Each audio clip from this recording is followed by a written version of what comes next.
All right. Now, if someone else could monitor chat for me, in case there's any cool questions asked while we're doing this shit.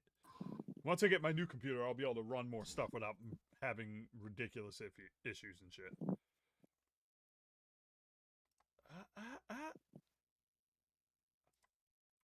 All right, so Val's not going to make it because he set up his moved into his dorm today.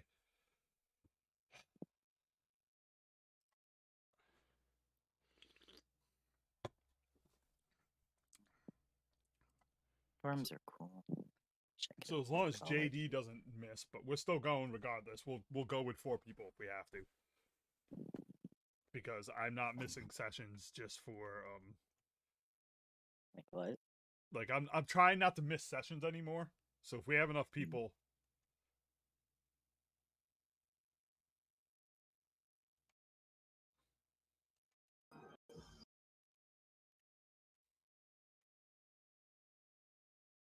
Plus, I'm starting to get lack of session.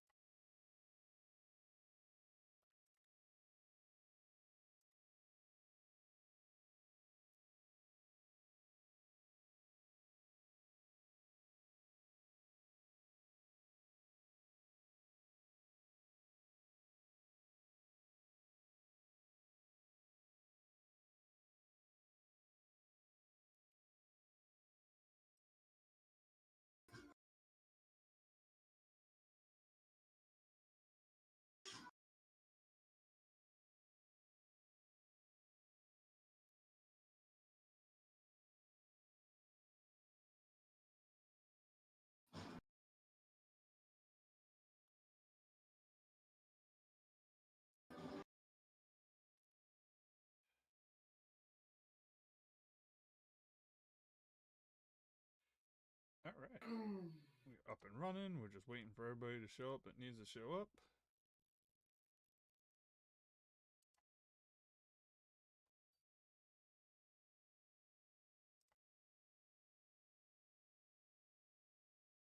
Yeah.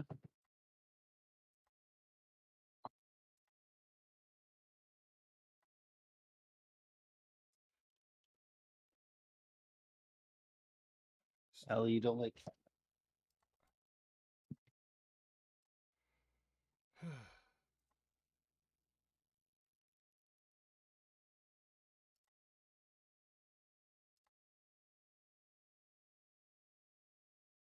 What? Oh.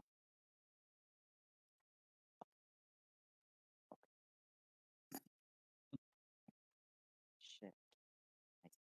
Hang up and.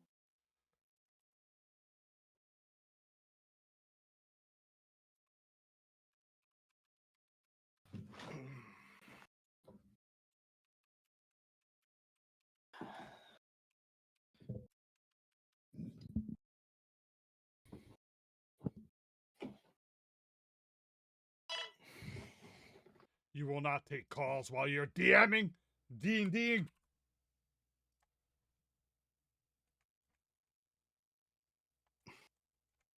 Are you talking to me? Nah, I'm just fucking around.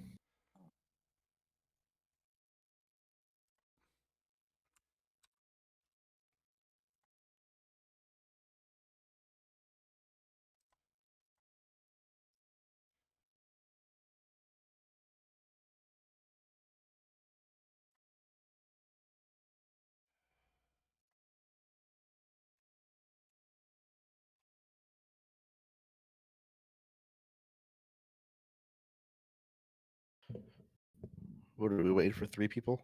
We're waiting for Alex and what's his name? JD. Nick is not coming, and Val has not got done moving into his thing yet. His dorm. Oh.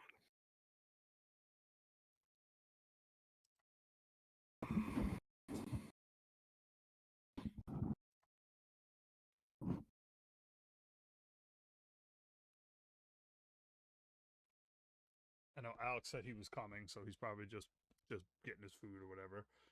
JD never tells me if he's coming or not, but always reads my messages. So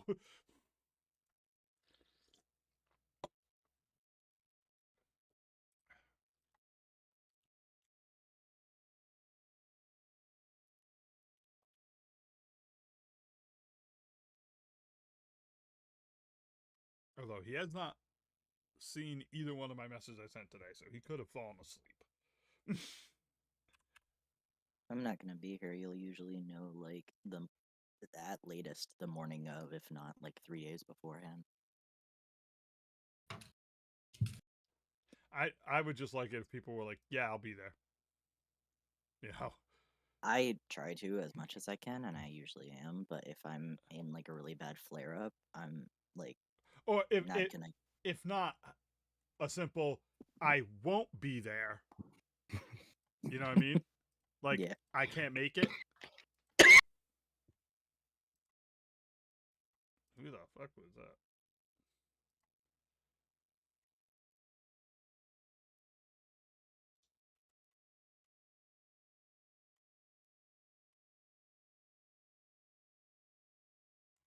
Why does this say I have 2 unread messages from Johnny?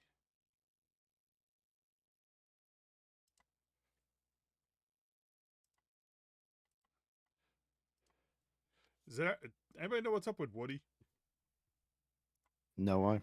Because I messaged him like multiple times the last few days and he hasn't read any of them. Oh.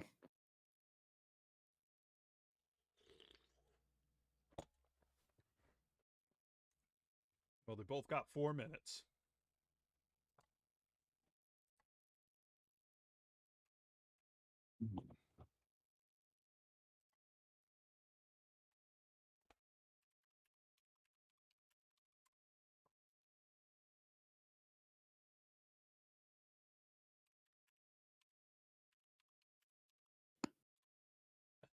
Trust, Nate and Bazinga know.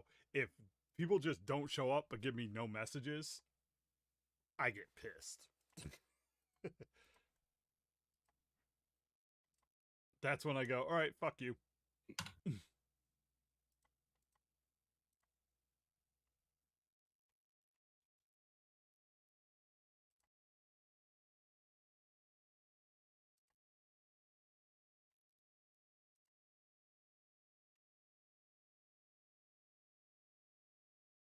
Is this about that one time that I fell asleep until like an hour into the session? No, because you told me what happened. Oh, okay. There's a Cool. difference between telling me what happened and then just like Ghosting completely. yeah, like I said, Woody hasn't messaged me in 4 days. I don't know if he's just like go fuck yourself or what, you know what I mean? Sure. And like when it comes to JD, he usually just shows up. He doesn't ever message me. But we got enough people to start and we'll go with what we got. That's all there is to it. Because combat is fluid in this dungeon. As in, I don't actually have encounters set up. I have types of monsters, types of things that are in here. And I'll just piece it together as we go. You know? What's up, Alex? What the fuck was that? What was what? I heard a. Oh, there you I heard a. Like you. Probably my allergies being a problem. Of course, because you know D&D night always has to be has to put you in a Right. place where you have allergies. You can't just have fun, and I feel bad for you. I want you to have fun. Just sit down and have fun, damn it. Listen, dust has to exist everywhere, and that makes it our problem. go. Yeah, dust is a problem. End of story. All right. What? Well, anyway, we can get started, and hopefully JD will show up in the next couple of minutes. How's everybody doing tonight? All right. How's your brother doing? Is he relaxing? All right. Yeah. Tell him John said go fuck himself, and when he goes, what? Go, I'm just kidding. All right. What's up, everybody? Welcome back to another session of Wild Arms D&D. I'm your generous host, Grim.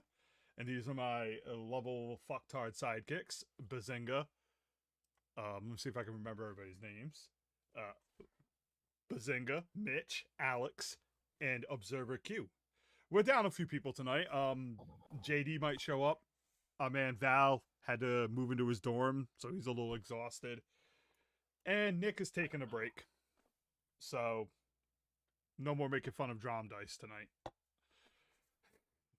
Alright, so where we last left off, you guys had finished watching Zahn brutally murder another person for looking at him funny in the back alleys of High Noon Prison during your gathering of and recon mission for information on how to get in this prison safely. You managed to acquire a prison pass off of this body, so not everything Nate did was completely, dickish. And you guys were in the process of arguing with him about his murder hobo ways. You got about 2 hours. Hobo with a shotgun. Right, you got about 2 hours before the boat shows up. And real quick, if everybody looks on their screen, they're gonna notice a bar that says like inventory, spells, features, and all that. Do you see it? Should be up top left. Mm-hmm. Oh yeah. All right, that can be moved anywhere. That's the new thing because it uses almost no resources and compared to Argon Combat Tracker. It works the same way. If you click on a thing, it will bring up all your spells, and then you click on the spell, and it will let you target. It works the same way as Argon. It's just way lighter resource-wise. And it has everything on there, including saves, spell checks, everything. Just click on a category, and it will tell you what it is. All right? It's good. Oh, I hate this. It's awful. Why is it so? I awful? don't like it. It's simplified. I think he's just Simplified. No, I don't like it. I like having the bar at the bottom. Oh, I just wanted to reduce resource management because my computer's running like crap until I get my new one. Well, the Can- bar can gives this- my can this computer the move? ick. Yeah, you No. can move it anywhere. You can bring it down bottom so that it goes up and it doesn't get in your way. How? Click on it, hold the button, and then there you go. Yeah, I don't like it. The other one was like nice. It looked like WoW or something. Dude, I understand. We're going to use the other one again. I'm using it for this session because I'm having this computer is deteriorating fast, dude. It needs to be reformatted and reinstalled. we And will I bring it back just to need my life. goddamn new computer. So this is what I'm doing to hang in there for one more session. I should get my new computer by next week. All right. It's gonna make for a very cool video. Right. So We're you gonna guys bring it have back to about life. you guys have about 2 hours before the boat gets here to short rest and do anything else you need and to finish up this conversation. In game, that's Before going to it be about does. 30 minutes before the boat shows up. I have the clock running for the calendar. All right. So the clock is going. Well, actually, it should be. Hang on a second. Let me go ahead and start. What the fuck? Why is time not going?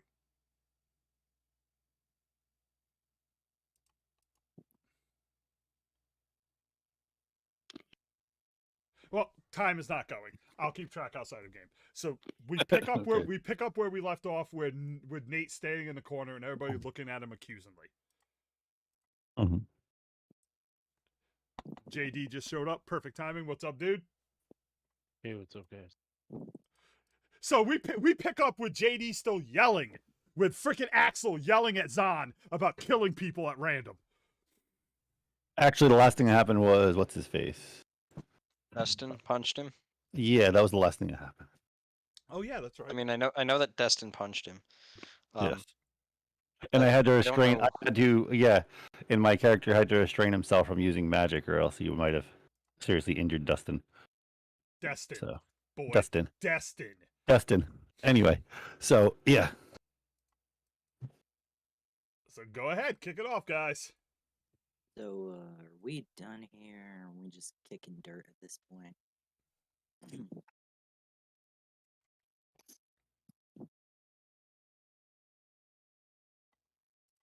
I would say so. Let's. We got some passes here. We have to make our way over to that prison. Well, the question is Destin done? Destin is staring daggers at Zahn, but he's for now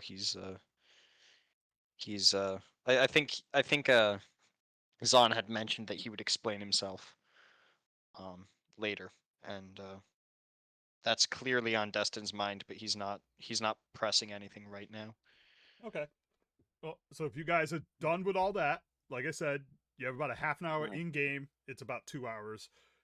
That means you have time for short rest, so whoever got injured there can heal up, because you're not going to get a free chance easily inside the prison, so you might want to roll some hit die and all that.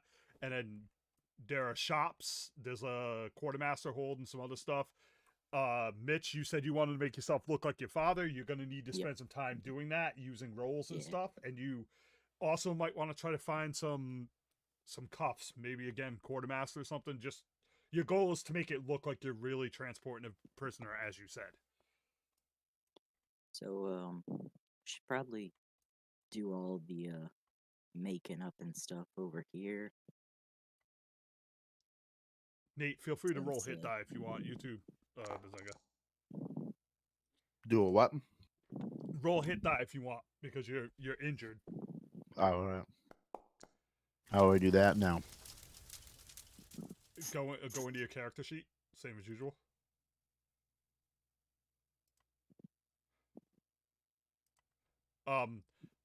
As for you, Mitch, if you're gonna, do you have everything you want? Or do you want to look for any other costume stuff before you do this?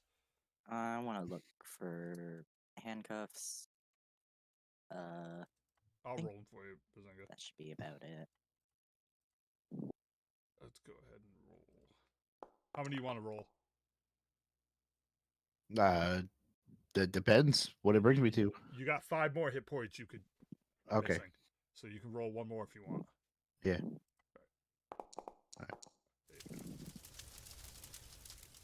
Oh, well, there is a quartermaster's shop. There's the church where the old man was, that you guys talked to get about the pass and all that. There's also the magistrate's office and the holding cells, and there's also the tavern you could check out for stuff you might want to use, but that's up to you. Also, your Probably- rolls are going to come up in color now, I believe. Oh yeah, they are. Like it. So that's up to you, Mitch. What is it you want to Yeah. look for? Probably the handcuffs at the quartermaster, since I already got the makeup in the tavern last time. All right, we'll see. Move over here. Does anybody want to do anything else in this town other than prepare? I'm gonna roll a hit die for Jarek too. Do we have a place where we're resting right now? Or Yeah, you're taking a short rest right now. We could say you're doing. well, it what in I the mean church. is like a place where we're staying in the town, or The church might offer you something since you were there with that old man, but other than that, you're kind of just out in the streets. Val's actually gonna. I mean, Raven's gonna suggest going back to the church, and Jarek's gonna go with him, just so I don't have to deal with those characters.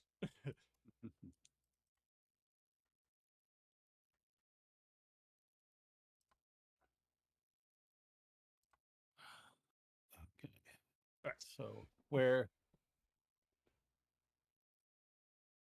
Well, you So think about where's it. the dock? Where is the dock from here? The dock is to the east. I mean, to the west. Hang on a second, Mitch, because I sent you that. I'll show you in a minute. If you you see, yeah, up towards that way. I don't actually have a map dock built in the map, but it's over there. Where you have your little thing. I'll put you over there. It's over by here. So yeah, no, I was gonna say my character's gonna sit on the wall watching and waiting for. Okay.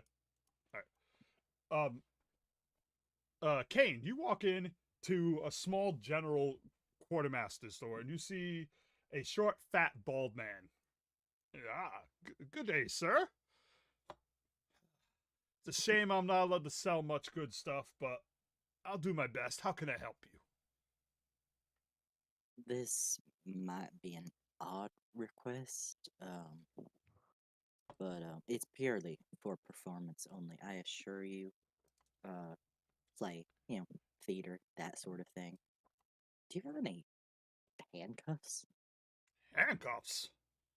I mean, we are a prison, boy. Of course we got handcuffs. Is that all you're looking for? Ain't it a bit odd? Hmm. Well, And he mhm. kind of like ruffles around and he pulls out like these couple pairs. He's like, I got these super rusted ones. I got these real fine ones that, hell, God himself couldn't break. Anything in between? Nah, not really. Just I'll new and old crap. I'll take the older pair. One moment. What else do you have around here? I can sell small amounts of ammo, food and such, but they don't let me sell a lot around here Why's that? because the warden,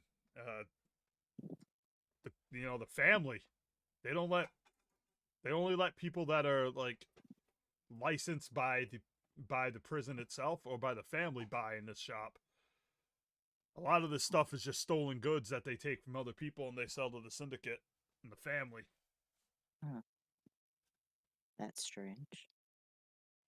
Yeah, but they don't really want non-criminal likes in this town. You know what I mean? I guess so. Think of this more like a crime stronghold than an actual town. The people that are left here can't leave because they can't. They got nowhere to go. But they don't want Left. new people showing up. They don't like strangers unless they're coming to sell off slave Was it labor. Ollie? Was it always like this? Cause I don't know. This place just feels strangely familiar. No, it wasn't like this always. When the syndicate took over most of Little Rock is when it really started. Mm. That's when everything started falling apart. When was that? Right. Out of character. Are we going? Sorry. Are you linking your character with this place? Yeah, he was from this town. Okay. So how old is Kane? He is 18. So, and when did the incident happen to him? We'll say like 2 12. years. Oh, When he the was- incident. Yeah. Probably like a year and a half. Okay. Year and a half ago. I'd say about a year and a half ago, when this real rough group of people that don't really work for the syndicate, but they work with them and do work for them from time to time, rode into town and killed the local sheriff. It was a nasty couple of days hunting down anybody who fought with the law or helped the law and just putting them out of their place. It was a terrible man and his son with him doing a lot of the work. Yeah. That sounds rough. Last I heard, that guy became an enemy of the syndicate pretty quickly after that, as he kind of just roams doing whatever the hell he wants when he wants for money. Yeah, well, someone ought to put him down. For sure, but if I'm not mistaken, they call him the death of the battlefield for a reason. Anyway, is there anything else you'd like, kind sir? By the way, that's going to be 5 gold for those handcuffs. Oh, yeah, sure. Yeah, unless you want to use that as a persuasion roll to try to sweet talk him. Nah, All right, not this time. I'm going to go ahead and subtract 5 gold from your shit. And,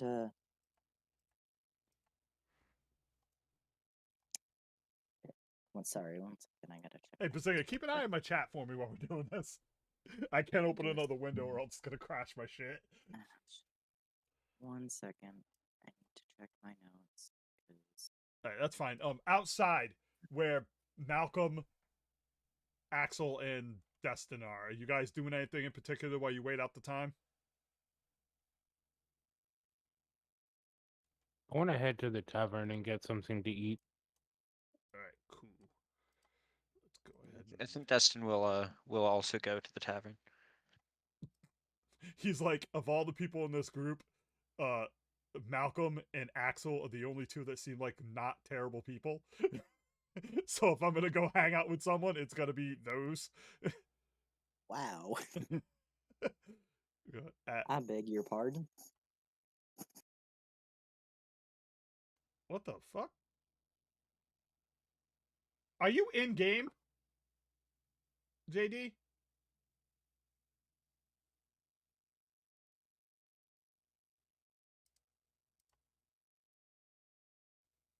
Sorry, did you say something to me? No, he was- I'm not sure if he's just fucking with me or if he literally forgot to No, log no. in. Like Nick just walked into my room and asked me a question. Oh. So I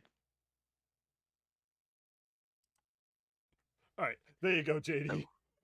All right, you step into the tavern and you see a piping hot meal already on one of the tables, drinks around it, food everywhere, and you see the bartender like, "Oh,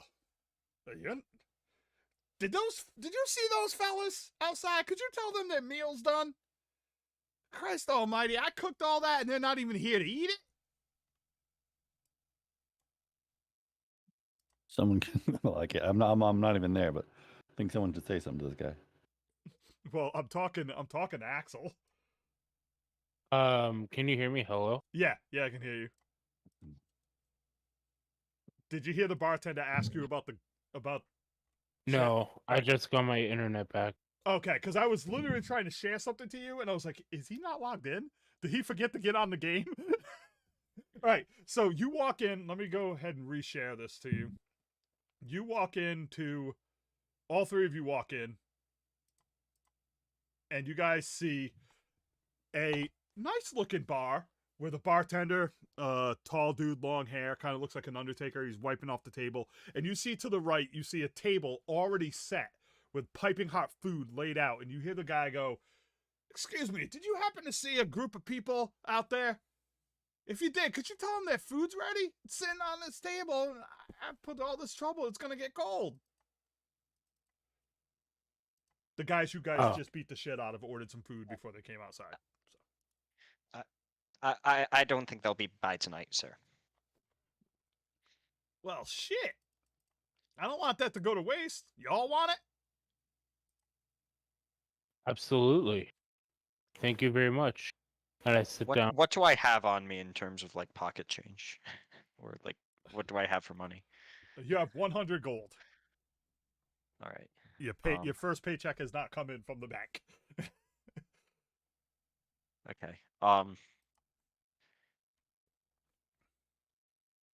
Yeah, I guess Destin will go and take a seat. And Are you joining him, Bazinga? Yeah. All right. You guys sit down. Food smells wonderful. Waiting for you to eat up. You guys dig in. Let's go up over here to Zahn. Zahn, as you sit up on top of this tower, what are you doing? Are you contemplating the incidents that happened last time? No. No. You're such a dick. You brooding asshole. Hey, we had a conversation, Nate. You need to start not brooding as much. so Zahn is over here, like not just like in this tower, just looking out over the city, and then Destin's just like sitting in the tavern, just kind of poking at a plate of food without actually eating anything. Nate's up there and he's like, it's that clearly there's something on his mind and he's kind of like poking at the food, but he's not actually eating.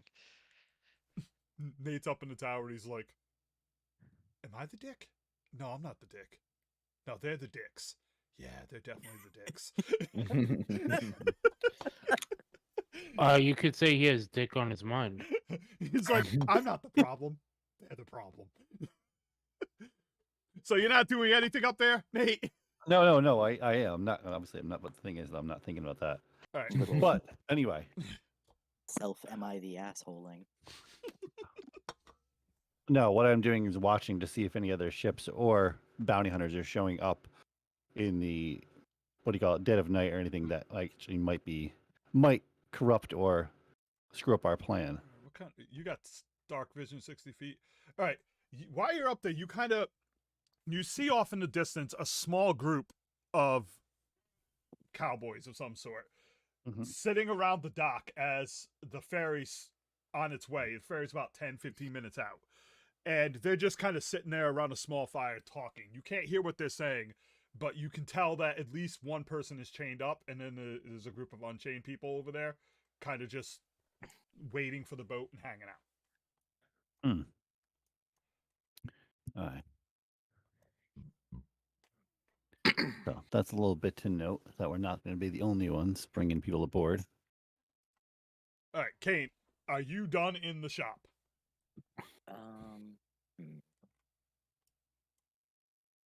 Yeah, for now. I'm going to make a quick suggestion for you.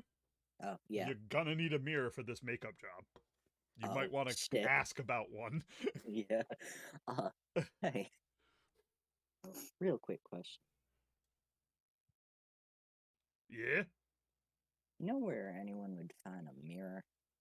Oh, sure. The ladies of the night over at the tavern most likely have one there, as they like to keep themselves pretty for the people. At that point in the tavern, you hear like giggling and snookering, Bazinga, as there's like chicks around you and scattered around the bar area, and they're like looking over at you. Hey there. Well, hi, sugar. What are you doing around here? Ooh, I can't believe you dressed up for this. Tell me again why Ryan and Esposito couldn't come with you. I don't even know what the fuck that means. But I love it. I don't either. I just read it. On that particular topic, actually. Are you heading over to the tavern? Real quick, one last question before he goes. Yep. On that particular topic, actually, I wanted to ask, did you happen to know someone by the name of Adela Sawyer? Okay, out of character. Who is Adela Sawyer? His mom. Also a prostitute. Okay, so this is how we do this shit. This is how D&D is supposed to work. The fat old bald man kind of like lowers his head. It's a damn shame what happened to her. Damn shame. Like you said, someone ought to put him in the ground. He kind of wipes a tear from his face and he walks over and starts like rearranging stuff and just kind of forgets about you. He killed her. What? He killed her. Is this out of character? No. No, he knows. He knows that. The bartender does? knows. No. Kane is asking that incredulously. Oh, and he's... Kane did not know that. I thought that you were Are you cool with that? What do you mean? Yeah, no, that's what I had in mind, but he doesn't know that. Okay, I was just reading off of you. Okay. Yeah. Okay, so Kane does... Dude, bad DM is a bad DM. All right. He kind of sighs. He's like, my boy, if that was all he did to that poor woman, it would have been a gift. I see. And again, he starts cleaning stuff up. Thank you for your help. All right, so you're going over to the bar? Yeah. I forgot to turn on some music, so let's turn on a little music.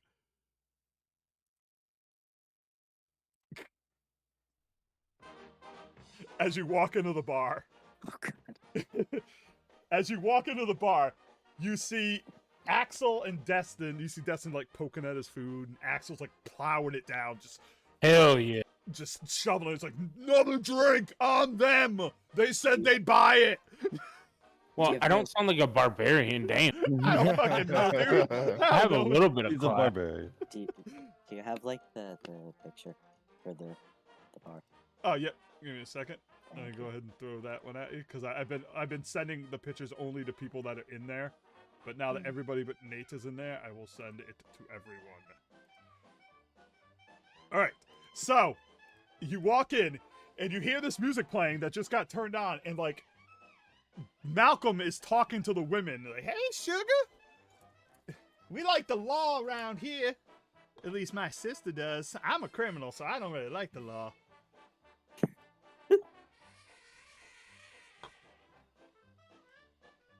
She's talking to you, Yeah. Malcolm. Oh, sorry, I wasn't paying attention. Well, fucking pay attention, What happened? dude. Oh my god. You are being approached by women. Mm. The women are talking to the Playboy Malcolm. All right. I don't know.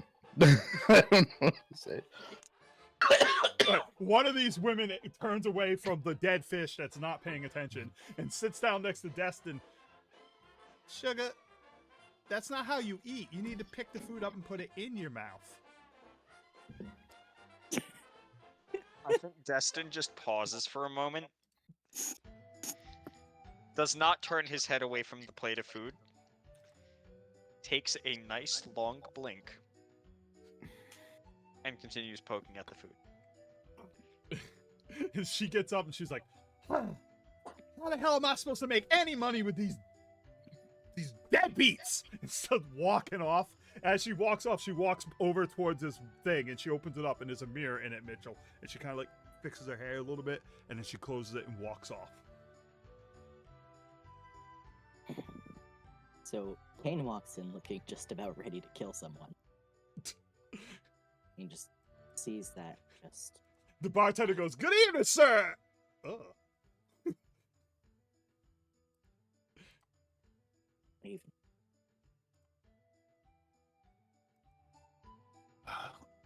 So you're gonna head over to the mirror. Yeah. Okay. So for this, I need 3 different checks for you Okay. because you're doing 3 different sets of makeup. All right. Alrighty. Well, that question is, what are you doing? You have to pick. Oh, okay. But there's gonna be 3 different roles. What are you dolling up and what are you messing with? So he's gonna start with probably the concealer to make his skin look like not purple. Okay. Well, the areas that are purple, at least. I'm trying to add something to the game real quick.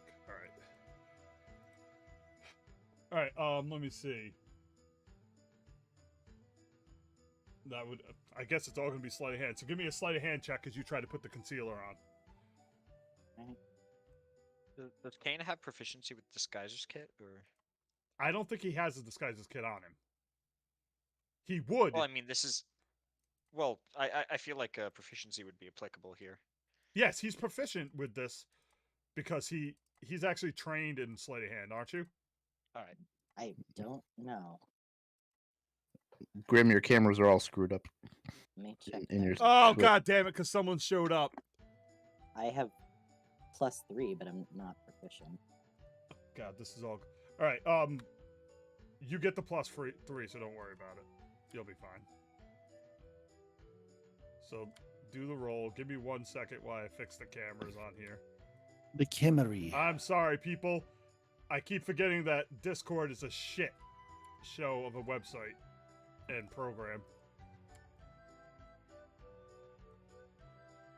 What If sucks you- is most programs work like that, like where they just the cameras are all together Yeah, instead it's- of being like separate. It's goddamn stupid, is what it is. But I think Mhm. Nate's is broken anyway because he's not even moving.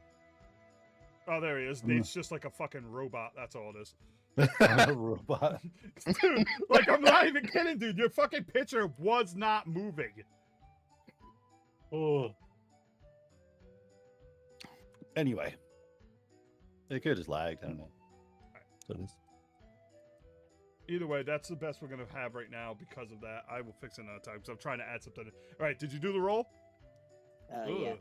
All right, so you get the concealer on you, but you could still see like the purple blottiness underneath it.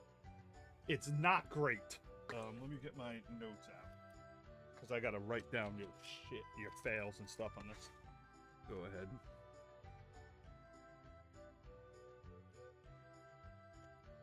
All right, what are you doing next?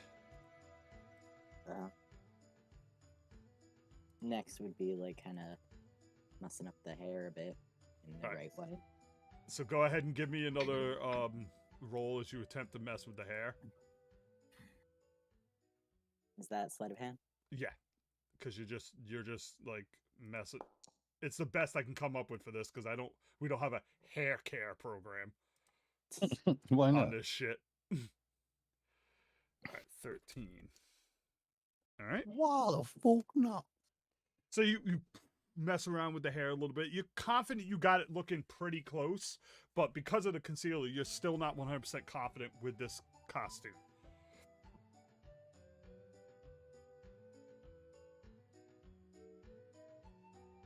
Go ahead and tell me what you're doing with your last piece of makeup. I'm gonna try to maybe use some of like the powder to sort of like even out those purple blotches. Okay, go ahead and give me another roll.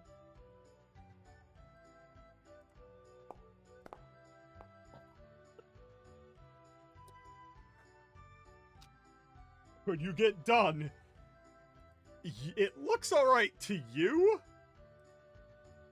but that doesn't mean it is all right. Well, Also, This you'll is notice I changed your token for now. wonderful. This is just perfect. So, you turn around. How does it look, guys? He looks like a man who... It actually might work in your benefit, because you look like you got the shit kicked out of you.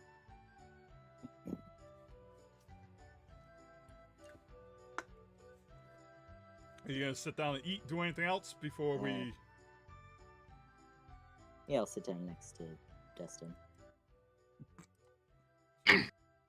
So, you don't eat or something? No, I've seen you eat. What's the matter? Destin kind of wordlessly looks over. And Who the fuck are you? he's trying to gauge whether or not like how Kane is, like what Kane's thinking of what Zahn did.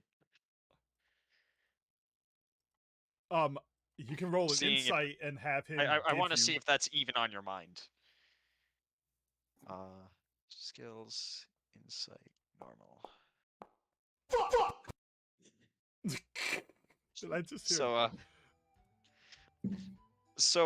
think with that, like, Destin's kind of taken aback and can't even figure out like he didn't even realize that you had done the makeup, and he's just completely taken aback and doesn't even, like, completely loses track of what he was thinking. Hi. And he just kind of looks at Kane, and he opens his mouth as though to say something for a moment, and then just looks at Kane again, and then he turns back to the food, like kind of taken aback. Well, you could have just told me how bad it looked. I can take a hint. Roll for offense. Oh boy. Well, now what do we do? Yeah, Destin's kind of just wordless right now. All right. At this point, you hear like a ringing. It's like ding, ding, ding, ding, ding, ding, ding, ding, ding, ding, ding, and you hear someone yelling from outside. Last ferry to High Noon Prison arriving in 5 minutes. You hear it a couple more times in the background. We should probably get going. Huh. Now, do we have to sneak on this boat? You have No. passes, but Oh, we you have will have passes. conversations with the people there. So when you're ready to get together, I guess you meet up at the front gates or whatever you decide to do. Time to put these dang things on. Someone's got to put them on It for does- you, dude. Oh, yeah. Mind doing the honors? Who is that addressed to? Oh, sorry. Kind of Destin. my question. You see Zahn just float by.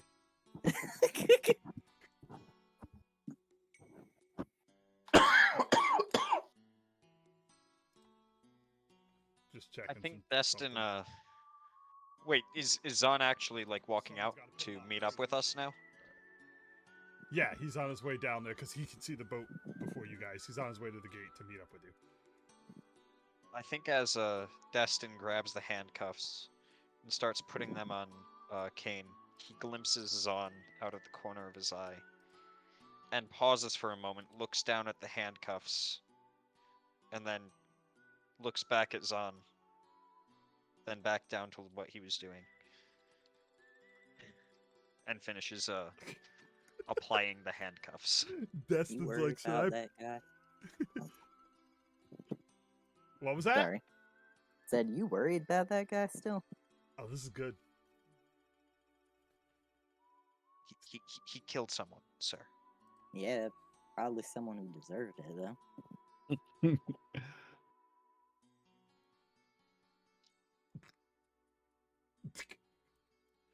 At mean, this- that guy seemed like a jackass. At this point, you're gonna see Jarek and I Raven head think down there too. when Kane says that, Destin kind of like tightens the handcuffs a little bit too much. Like not intentionally, but he does. Tightens them enough to make this corpse feel pain or uncomfortable. Emotional damage. Oh my god. All right, roll me 1d4 emotional damage. Wait, what? I'm kidding, That's dude. 3 emotional damage. You have less self-worth than you did a minute ago, Kane. Oh, You have All right, uh, are you guys ready to take out outside? I'm ready to go. You know the women are like, bow, giggling and shit. Bye, beautiful. I think as Destin realizes that he's tightened the handcuffs a little more than he should have, it occurs to him that it would actually probably be worthwhile for him to be a little bit more rough than he usually would be, Oh, that's cool. just for the sake of playing it up. As this is actually a dangerous criminal that we're turning in. You guys, are you done barbarianing yourself on food, JD? Axel?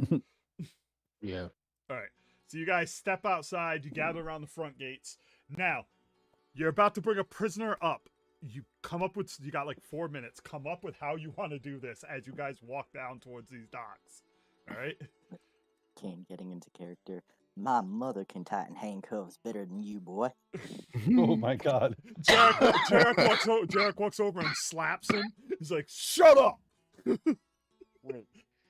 Wait. Who did he say that to? He said it to you. And Jarek's a bounty hunter, and so he's treating the bounty like a bounty. Okay, what? Okay, so hang on a moment. You said what did you say to Destin? My mother can tighten handcuffs better than you, boy. What does that mean? Destin has no clue what that means.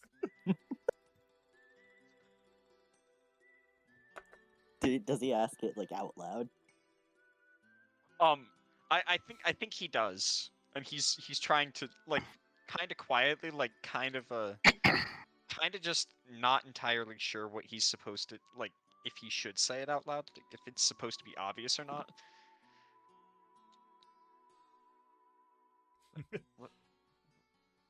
What does that mean?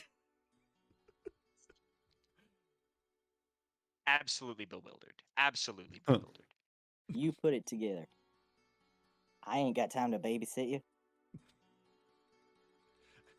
At this point, you guys arrive towards the docks, and I you think see. I think I give him a little bit of a shove and send him stumbling forwards a bit. You give me an athletics check with disadvantage. Me? Yeah. Alright. Is that athletics or acrobatics or dexterity saving throw? I think all are applicable. That's why it doesn't really matter to me. Where is it? You fall prone to the ground. All right, at this point, no, I want to step forward. I'll grab Kane and pick him up. You mean Foster? All right, so you come over Foster. and grab him. You Pick pick up him. Foster. Foster, Australian for asshole. So no, I pick him up. I'm being like, I kind of give everybody else in the group a stare. I'm like, listen, we're gonna pull this job off, but you need to stop acting like this is just. I don't even. Are you trying to get us caught here, or whatnot? He is a prisoner of us. He's our prisoner. It doesn't mean you need to act like that. Oh my god. I pipe up and say, "Yeah, that's a bit rich." That's the irony of the murderer telling Right? people not to be murdered. How about you go sit down and shut up? Y'all fucks are gonna regret messing with me. At this How am I point, doing? at this point, the ferry master, like the group there, the guards there, step up to you. Let me grab a guard real quick. Destin is once again staring daggers, but because there's people around, he does not say anything. Dude, I think it's fucking hilarious. He's trying to get on his high horse. Who is this guy? You see this guy step up. What you got here? And he walks directly to you, Malcolm, because you look like the most official person here. Good Well, we got a prisoner. We gotta bring on over.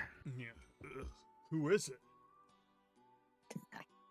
His name is what the hell's his name? Vincent Foster. Vincent Foster. Vincent Foster, or as other people know him as One-Eyed Willie. And it's not the eye you're thinking of. He kind of looks back at his men, and you see like two other guards kind of look and visibly look a little worried. And he's like, "Are you telling me that a bunch of scrubs like you are bringing in Vincent Foster, the death of the battlefield?" He walks over. He looks him up and down. Take a look. Well, I'll be damned. It's in a book.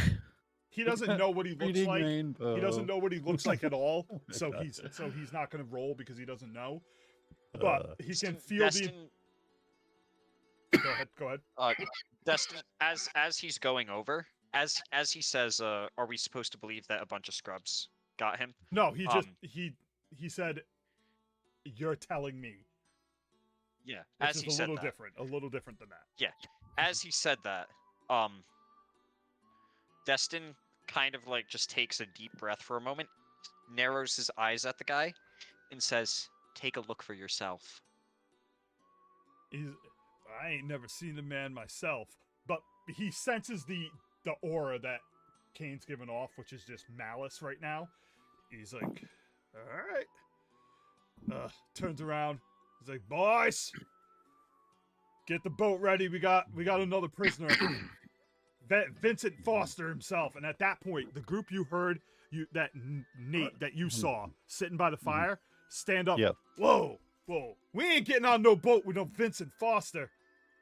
That man's killed more people than the Pox. We ain't going anywhere near him. And they step back. We'll wait in town and bring ours in on the next ferry over. And they walk off with their prisoner. And then the guy, Destin gives an arrogant smirk as they walk away, Yeah, just really you playing go, this up. You go piss your britches, girlies. I'll still get you. you hear one of the people that are leaving kind of lean over and go, "Fuck, did you see that kid with him? They got a kid with him. He's got to be crazy as fuck." You know, it's like that rule: if a gang has one white guy in it, you know the white guy's absolutely crazy because they let him in the gang. And It's literally that. They're walking away looking at like the kid, like there's something up with this kid, and the guy You're looking goes, at Destin like that. Yeah, because these all look like hardened criminal, like killers, and then there's you. And you're bringing in the worst criminal of the wastelands, and they let you in the group, which means you have to be something to them. The guard goes, all right. And a second walks over. His men are like, boss, I don't want to get on this boat either. And he's like, yeah, I don't either. I know what that guy's done. They say he wiped out an entire town of people. And he turns back and goes, you guys can get on. The ferryman will take you over. And he walks aside. As they walk by, I want Kane as Vincent to just go, actually, it was 3 towns. All right. This dude is going to roll a wisdom check to see if he shits himself. In fear. He starts shaking. Have a good day, boys. As you guys pile onto this boat and start sailing the sea, the old man, that the ferry master, is sitting there, and he looks up. And he's like, "Why aren't the guards coming?"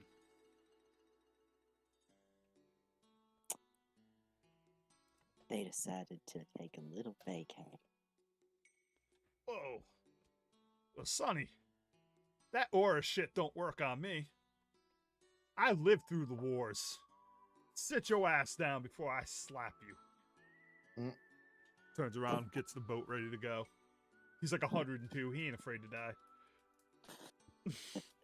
Is there any last minute things before this sand boat sails across? As we're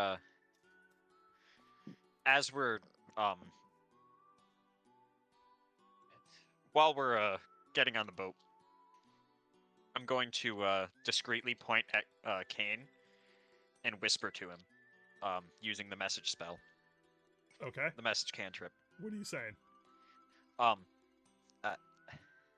I hope you don't. You know I don't mean to hurt you, sir. Fucking love it. He just chuckles under his breath. Also, you may reply to this message. That's how message works, so you can reply back. Oh, okay. Don't worry. I know you don't. Alright, as you guys pile onto this boat, let me go ahead and load up High Noon Prison. In a second when I zoom my shit, isn't it in?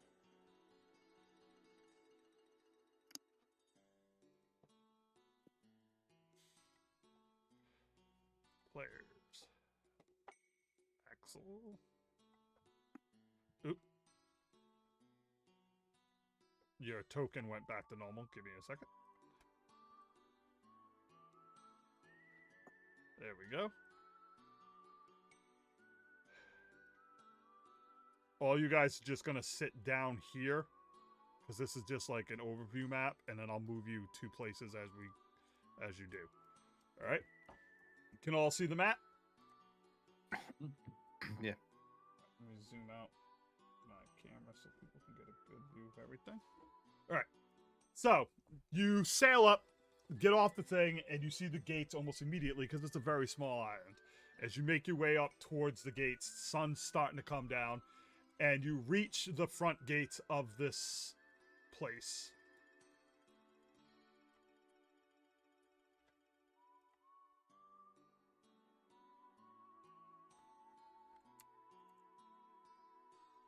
Let me...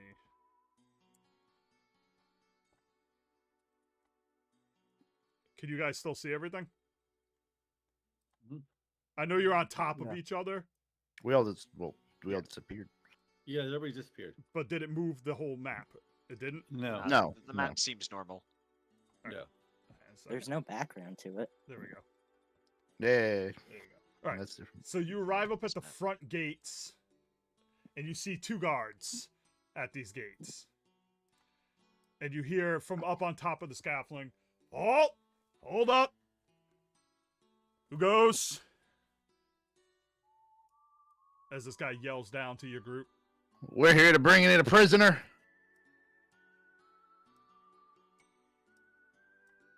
He's like, "All right, I'm just positioning you guys around him so it looks real." He comes walking out the front gate. Gate opens up. If you want to make any observations about the area now with rolls, just tell me as this guy comes out. Oh yeah, I'm going to. Destin's taking a look around. All right, Yeah, both I'm of you gonna- give me perception checks.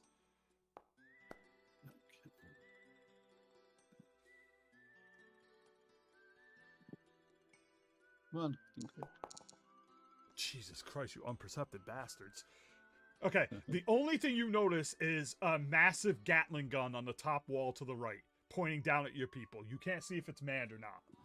As this guy comes out and he walks up and he puts his hand out to shake Malcolm's hand. Good evening, sir.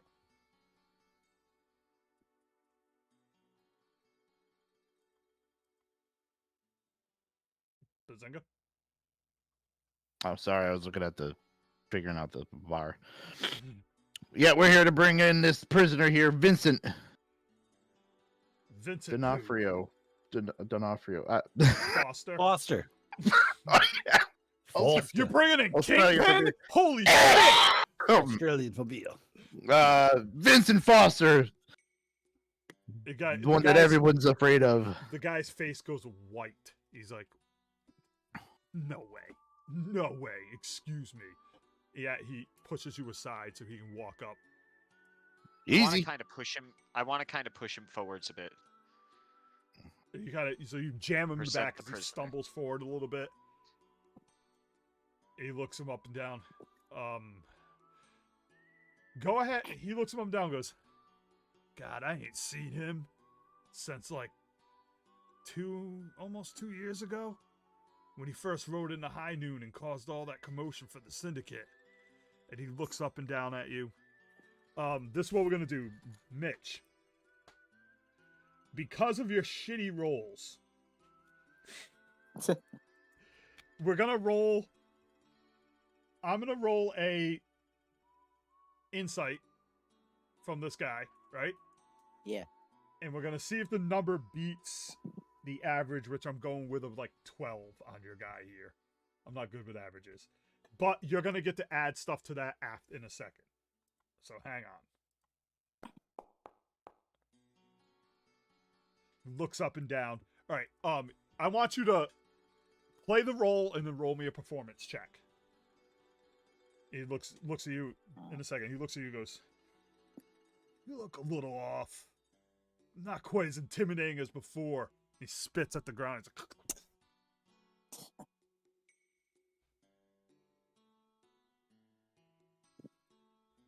You want to tell me that? Why don't you take these cuffs off and we'll go a couple rounds, see how intimidating I can be. go ahead and roll me a performance. If you had done well in your makeup, the performance would have had bonuses. But you look like a disheveled, beaten hag. Ah, He's like,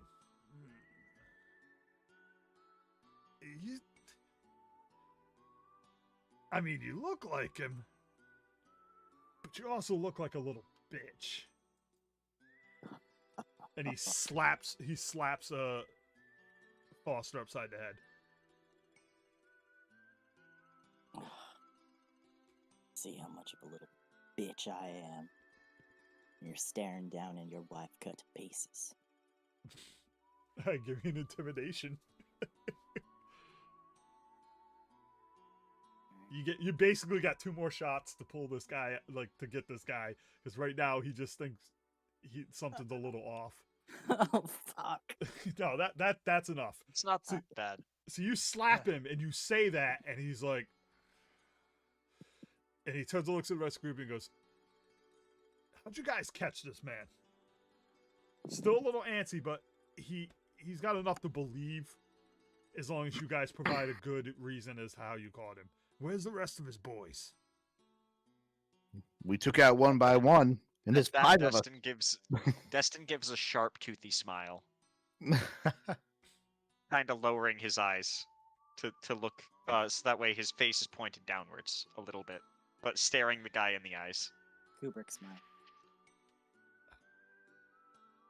Well, you know, they do get drunk pretty often. As he steps back, open the gates. He opens up the gates. Proceed in. We'll get you processed in a second. As he walks in, and you all follow.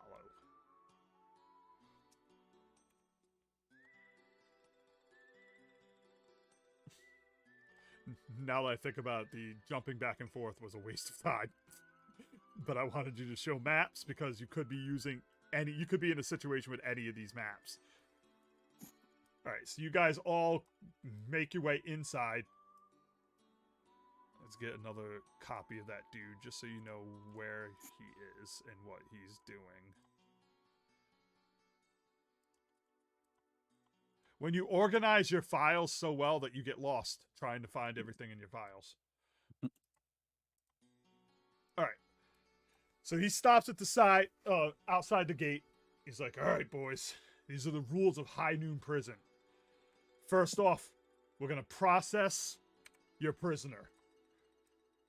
You'll be here until tomorrow morning when the first ferry comes back in, at least. But we hear there's a sandstorm coming, so it could be longer. 2 of you may proceed with me to the warden's office for processing. Did I forget to... Yep. There you go. 2 of you may come to the warden's office with me for processing. Those 2 are not allowed to carry their weapons with them. The rest of you are free to keep your weapons and are free to wander around the courtyard area with the barracks and the Chow area, which is cell block A, I think it is. Let me take a look at my maps real quick. Nope, it's cell block B. Cell block B has the Chow area in it. You're allowed to freely go in there. The warden allows minor criminals to wander freely around the outer area in those 2 areas, as anytime someone angers him, he does enough stuff to them that they don't anger him anymore. So, which 2 of you are coming with me to the warden's office to get you processed, to get your payout?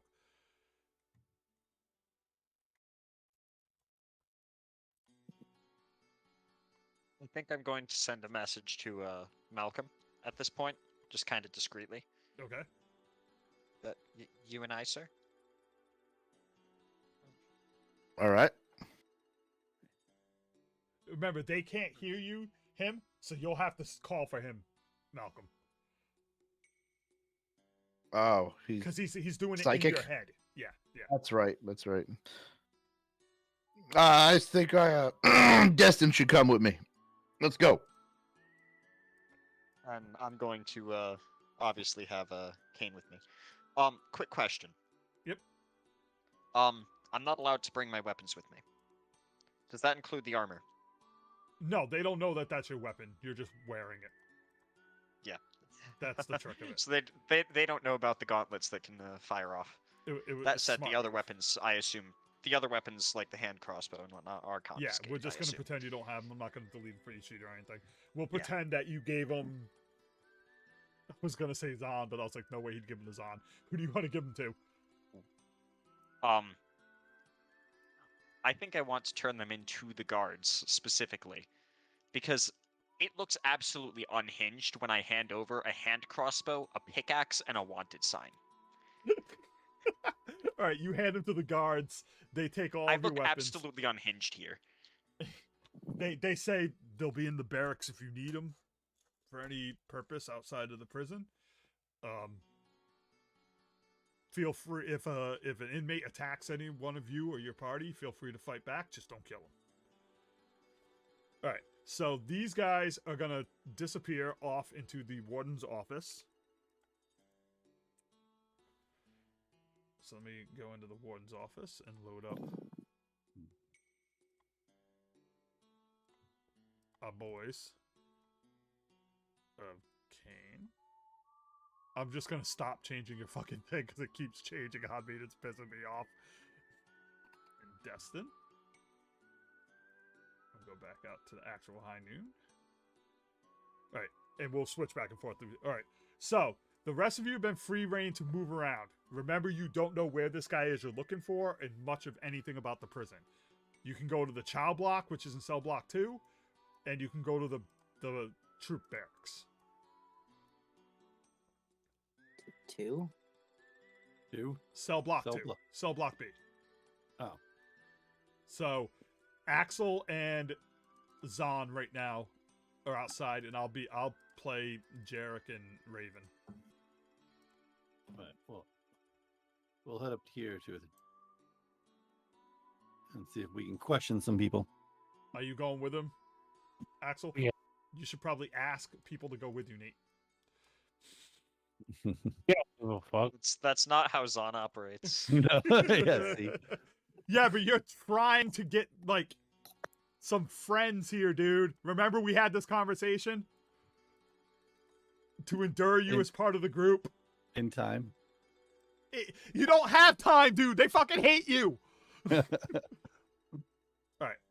We're going to start at the warden's office. I'm going to throw your tokens on here just so you can see what's going on. Axel and Zon, but you're not here. But just so you can see. All right. So you three step into the warden's office. You see 2 guards standing there. I'll give you guys free movement for here. Good day, sirs. I take it you Howdy. process a prisoner? This is a nice office you got here. Oh, it's a very nice office. Again, are you here to process a prisoner? Yes, we are. Get over here. Let's go. You They yell. scum. They yell up, "The Colonel!" Well, actually, it's not supposed to be the Colonel. My bad. Where is he? Where the hell is he? Oh, he's under mobs that way. You see this guy come walking down the stairs. Salazar, sir! We got another prisoner to process. He steps down, walks out in front of you. Good day, sir. Master at Arms of High Noon Prison. How can I help you? We're here to bring you a prisoner. The one and only Vincent Foster. Australian Foster. I'll be damned. Takes a look at you two. You two brought him in? All by yourselves? We had some help. They're outside. He kind of looks over. He looks over at Destin and he leans over and goes, I can believe it. That one over there's got crazy eyes. Oh, it's family moments like these I'll never forget.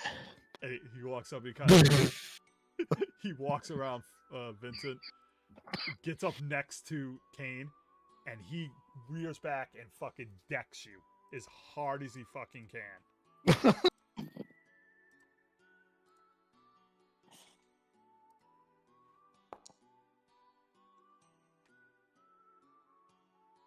Hitting you.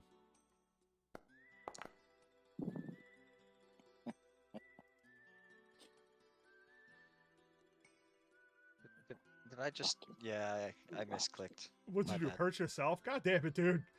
Yeah. I tried to click the breakdown of the damage dice and it comes up with something. I just want to see what the individual dice were rolled. You're not allowed right now. Alright, so now why didn't you take any damage? That's the odd part. I thought I There just. we go. I think There it we has go. to be applied to him. Yeah, I set it up so I have to apply it. Alright, so he cracks you upside the head, knocks you down, and he goes, spits, it's scum like you that gives scum like me a bad name. I think you gave yourself your own bad name. You son of a bitch! And he gets ready like he's gonna kick him again. Is anybody stopping him? Whoa, whoa, whoa, we're not here to kill. Easy. We still need to uphold the law. He stops, he's like, I'm gonna kill. looks over at you and he kind of chuckles like, law. You outsiders don't understand it. It's alright though. We're gonna have some fun with this one. He's like, boys! Take him to the tower. The warden's up there already anyway. He'll be happy to see this. You know how he likes to play with his toys. I look at Destin with like looks of fear in my eyes. I'm like, oh shit. These guards all... Destin is not trying not to let it show, but it's like a false smile that he's got. like he's kind of musing on, like it's a false smile as though he's kind of musing on what the warden's gonna do to this guy. But like there's clearly no happiness or joy in his eyes whatsoever. Okay. Which to Malcolm, who has met Destin, might look like he might understand that that's Destin just not actually being happy about what he's doing. To them, it might look like crazy eyes.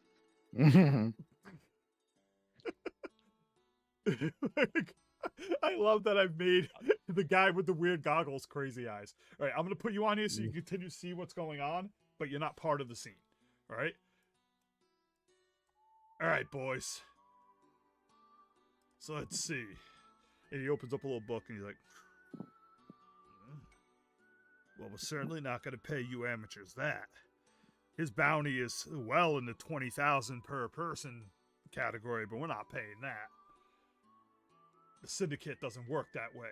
And he drops a bag of gold on you, and here's 1,000 gold.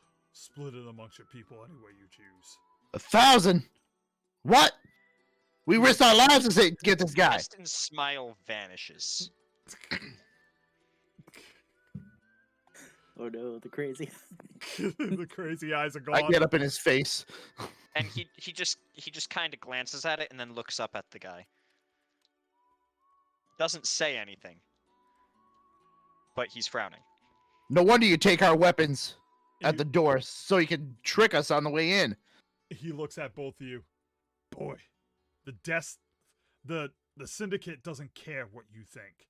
Now, do you want to be permanent prisoners here, or do you want to walk away with that 1,000 gold?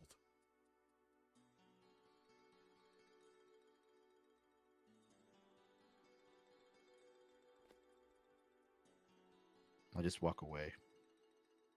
I'm pissed. Are you guys both going? Destin is making it clear that he's like with his body language that he's not pleased, but he's also not he's not intimidated. Alright. So basically it's more of like he's leaving because he defers to Malcolm, not because he's actually afraid. Even though this whole thing wasn't even to make money. Well, also keep in mind from a DM note, if I told you you got a 500 gold bounty for one of the worst criminals in the world, it wouldn't make sense. yeah. But if I make it seem like he's fucking not paying you what he's worth, at least it makes sense. Because Well, yeah. Well, And I mean, these you made it clear these guys are not good news. yeah. and I'm taking it as my guy's a bounty hunter, and this is what he wants to do, and now he's learning that it's gonna get him nowhere. At least here. Okay. So we're gonna swap over to cell block B. Remember, you guys are on here so you can see what's going on. It should have. Okay. Am I missing anybody? It's destined to. That way you can at least see what's going on the map, but you're not in this room. So from NPC perspectives, you don't know what's going on. All right. So you guys step into the chow area and you hear, "Good day, boys. Bounty hunters." Maybe. Do I look like a bounty hunter? You look You like could you have can fluttered. bounty hunt anyone you damn well please. You goddamn right. Oh, you're free to go into the mess hall and eat. There are some low-level criminals in there. Try not to cause no trouble. They won't cause no trouble with you. I gotta go clean up the warden's, the Master at Arms office. And he walks off. Heads inside to the Master of Arms office. Let me turn this on so you can move your tokens if you wish.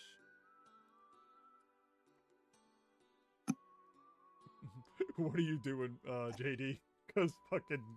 Out of character. Yep. Are we able to go to the cell block? Which cell block? You're in cell block B right now. Oh, so the guy that we're supposed do we know, like, You don't would have we a recognize him? You will recognize him, but you have no clue where he is. And you'll recognize him because I showed you a picture of him before. Let me see if it should still be in my journal, and I'll give you guys all a refresher right now. Let's see. First job. Okay, here we go.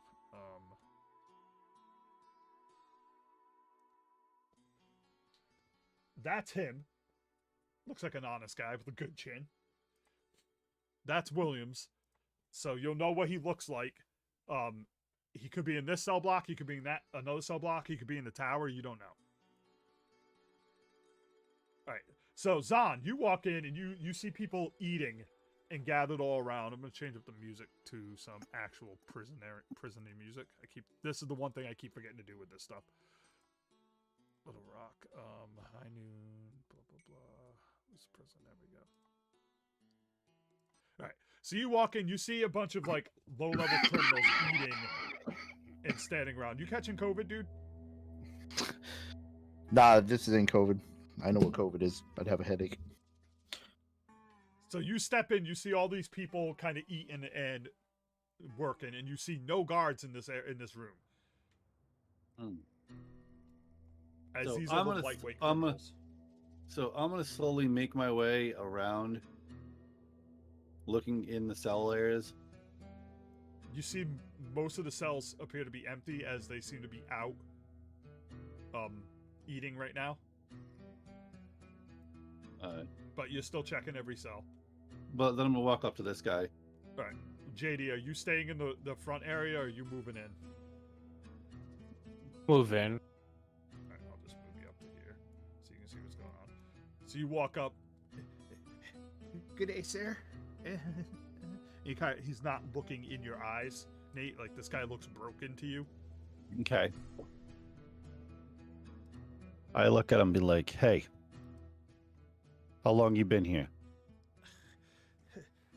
10 days. But You seen a guy called Williams? no, I haven't seen anybody. They don't let us out of this area until you've been here a certain amount of time, and the warden has sufficiently agreed that he's broken you. I was Have you only heard the supposed to name, be here William? 3 days, though. Have you heard the name Williams? No. Okay. I know nothing about no Williams. Do you have any extra food, man? They only feed us once a day. I just kind of look at him and walk away. He's like shaking. I just walk away. Nate, just so you know, I had a long conversation with Alex to let him understand that your character is not a terrible person. Okay? No. Stop being a terrible person. I am not a fucking liar. I mean, at the end of the day, he's gonna RP how he wants to RP, and he's gonna have to deal with the consequences of it, right? I just don't want the game to break because people don't want to work together because Nate's a dick. You wait. You'll see. Anyway, Okay. All right, so you move on to the next guy. like, This guy's like, hey, what the fuck do you want? do I look like I want something? Yo, you look like you want something from Blue, or else you wouldn't be standing anywhere near me, boy. Okay. Stop with the boy talk. But The guy pushes back and stands up, and he's like 10 foot fucking tall, and he looks down. oh Jesus. Excuse me, boy. You came into my field of view. Again, I ask you, what the fuck do you want? Have you seen a guy called Williams? He leans down, and is like, what if I had? I don't know. What if you have? Bitch, you're asking him a question. What if I didn't? He's like, what if I had seen this Williams? And he literally looks directly, trying to look directly into your eyes, but you're so fucking short compared to him, he's having a hard time doing it. Oh shit. Anyway, so I tell him, well, there might be something for you. You have information that's credible. He looks down at you a little more, and then he stands back up. He's like, ha! Now you're speaking my language, and he claps you on the back. Have a seat. He moves over. He sits down. As he sits down, you see like the whole entire like thing that the bench lift up on your side. Oh Jesus Christ! This is a big motherfucker. Have a seat. We'll talk business. Axel, you see this happening. I'm observing. Yes. I'm just asking if you wanted to do anything or not. No. Alright. I'm letting this play out. Nate, he says, have a seat. All right. So I sit down and be like, so what do you know about Williams? Well, I don't know no particular names. Perhaps you can give me some descriptions. I know of people they bring in, as I basically run this prison underground, underneath the belly of kind this of- prison. He's kind of an adventurer. He should have been wearing like a bluish shirt when he came in, a cowboy hat, has a mustache. Motherfucker has a butt chin. Big ass chin. You Come hear on. Axel go, "Don't forget the butt chin." Oh my god, yeah, the butt chin. What? Zahn looks over and goes, "Gotcha." This guy goes, "By the way, they call me Drac. Drac the Blue. Hey, Drac. Perhaps I saw him. What's it worth to you?" It depends on what information you have. I'll decide how much it's worth to me. That's not how it works around here, boy. I know you need my help more than I need yours. So how about you put down on the table what you're willing to pay, and I'll let you know what I'm willing to tell. Okay, so I take out 5 point. Yeah, 5 gold. 5 gold for my. Okay. He picks it up and throws it Oh. back at you. Well, hold on. Okay. All right, go ahead. Okay. Go ahead. 5 gold. Zahn, dickhead, murderer, cheap ass motherfucker.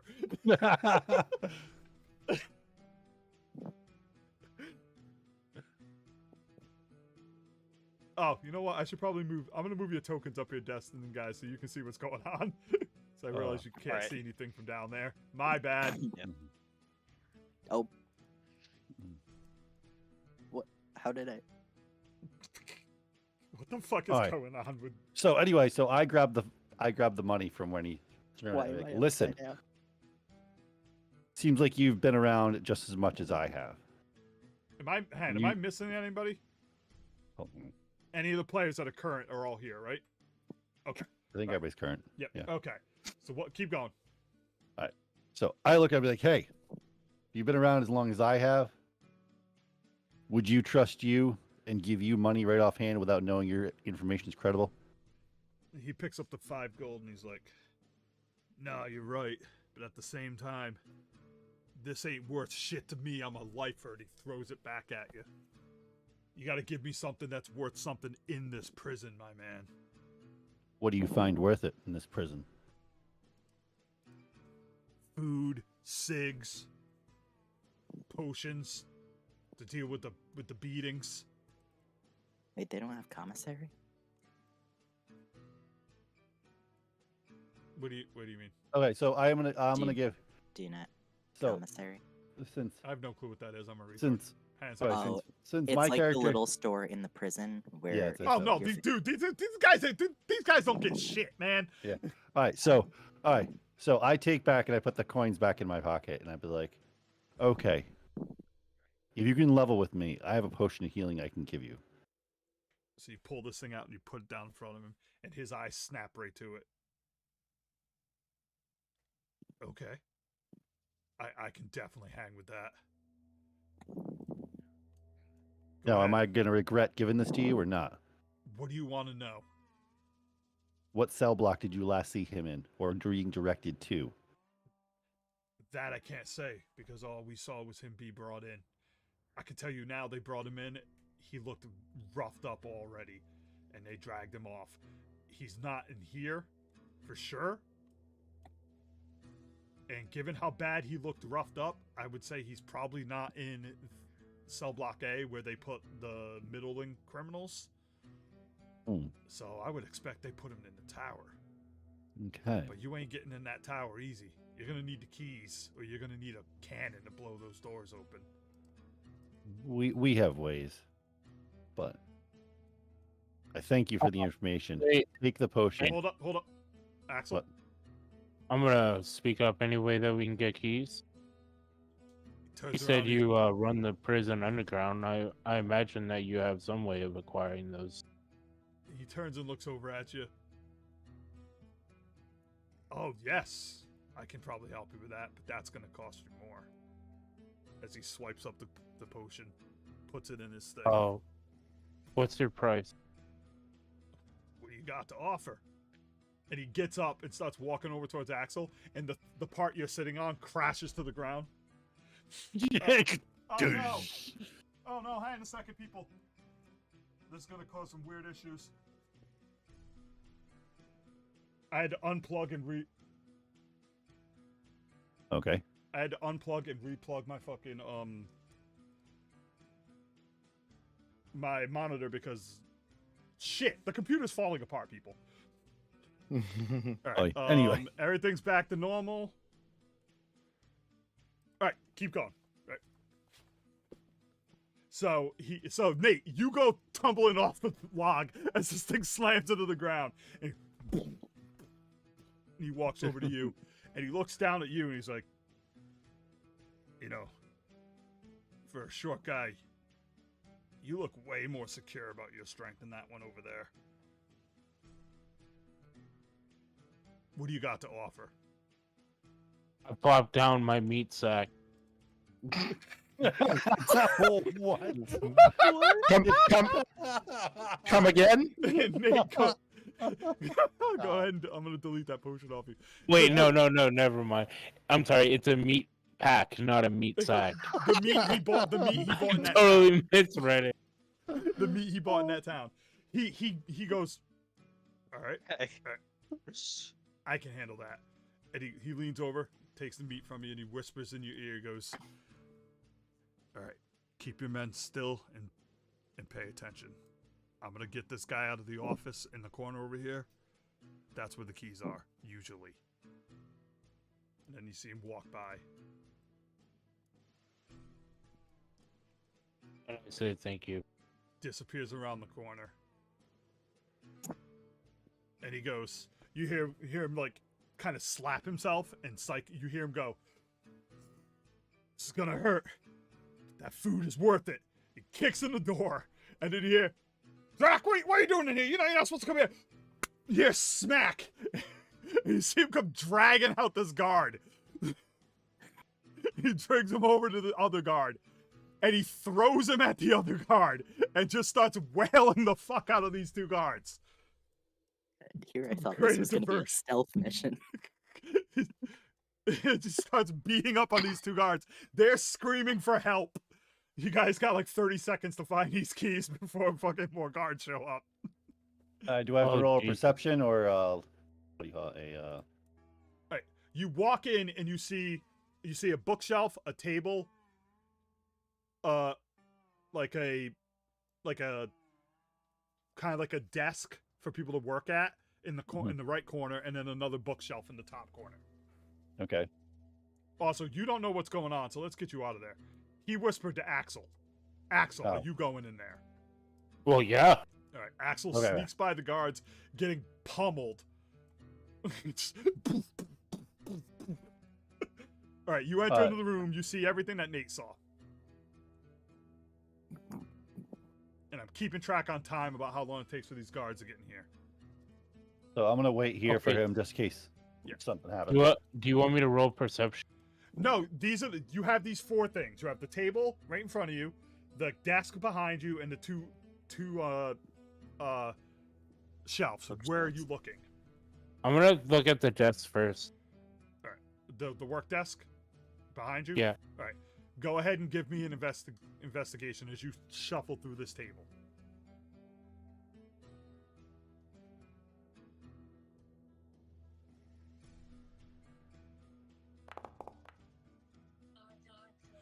You manage to find a drawer that won't open. It's clear, like it's locked. It's a locked drawer, but you can hear something moving as you kind of like shake it.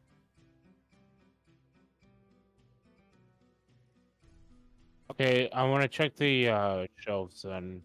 I guess. So checking that one spot took you about 30 seconds off of, say, 2 minutes before more guards come running in to help that dude. Go ahead and give me another investigation as you rifle through the shelves.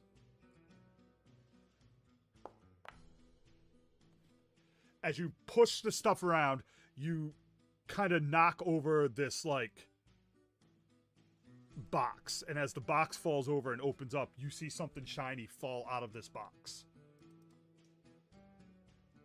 I'm gonna grab it.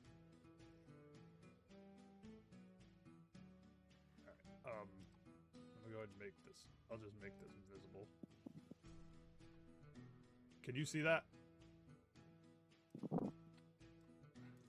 Like the picture right in I front don't of you? think so. All right, whatever. You find the keys. Oh, okay, yeah, now, dude. All right, yeah. You see this little All right, pile of I keys. bolt out of there. All right, you come running out after another 30 seconds is by, and you start hearing people coming up. You hear like, what the fuck? Let me get you out where you can see. You hear noise, and you see a couple of guards come running in. You just get a couple of random terrible guards that don't matter.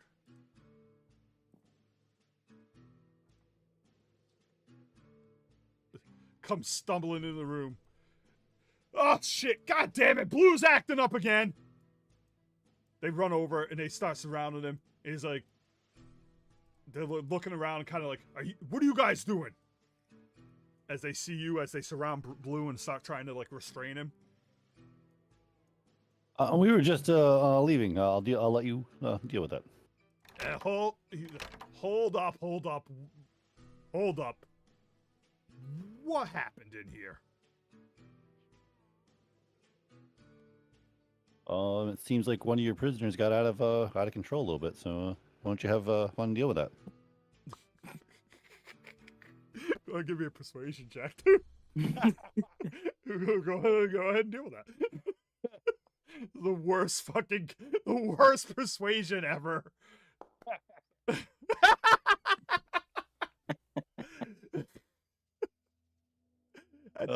At this point, you hear a noise as another guy comes in. What in the hell's going on? Oh, God damn it, Blue!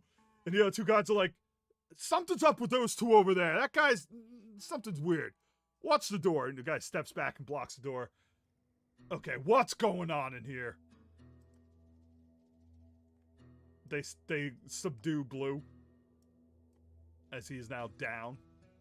Okay. Blue was copping an attitude and started attacking the guards. All right, go ahead and give me a persuasion. I'll let you do one too. We'll move everybody down here. So people can see what's going on. God, why? Oh, JD. Oh, there you go. That works. He kind of looks at you a little bit. He's like, I mean, Blue does get uppity from time to time. Take him to the back room for some torture. So dragging him off, Blue, and you see like Blue kind of smile at you as they drag him off. Blue doesn't care, dude. Like, Blue just made out like a bandit. As long as they don't take what he gave you, he made out like a bandit. That food's gonna keep him filled for a couple of days at least. All right. So you two now have keys. You're not sure what they belong to, but you have keys discovered. You're guessing it's to the they're tower. not. Okay. Like, you found keys. You're guessing it's to the tower, but you don't know for sure.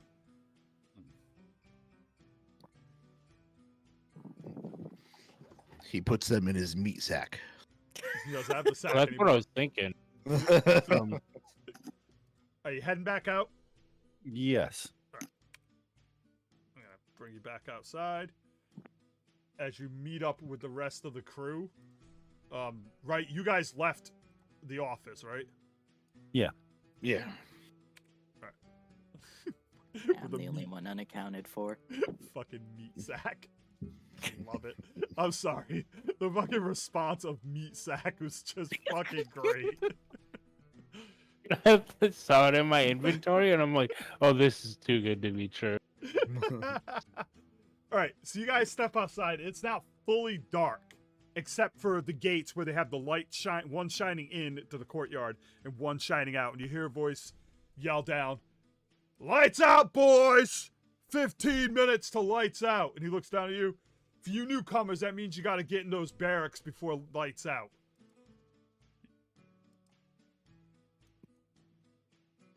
So you guys got about 15 minutes to decide what you're gonna do We gotta go check the keys in the tower. Keep- RFN. Keep in mind, you're not allowed to go to the tower unless you want to sneak there, because I said the guards told you can freely roam around this courtyard area and go into the mess hall and the barracks to rest. The cell block A and the tower are off limits. I mean, cell block B and the tower are off limits. But The guards did say they were taking Kane to the tower, right? yes, Okay. So I'm already there. yeah, we're gonna deal with you in a second. But as for you guys, Nightfall is here. But they've already We've all met up. yeah, they've already seen you in the courtyard. So the question Yeah. is, how are you going to drop vision and move around them? And there are 2 ravens here, so that you can get up to the tower. If that's where you're heading. I would say let's head back to the barracks and lay low, watch their pattern for about an hour or 2, and then sneak up to the tower. Well, you gotta ask the crew, and remember they hate you. Okay. Here's the plan. Let's head back to the barracks. We gotta act like we're conforming for the most part. And we will lay low. And we will watch where these guards go by the minute. Once we have their pattern down, which should take about an hour or so, we will make our way to the tower. Jarek is, Alright. Jarek is gonna look at you and go, "Well, I'll be damned.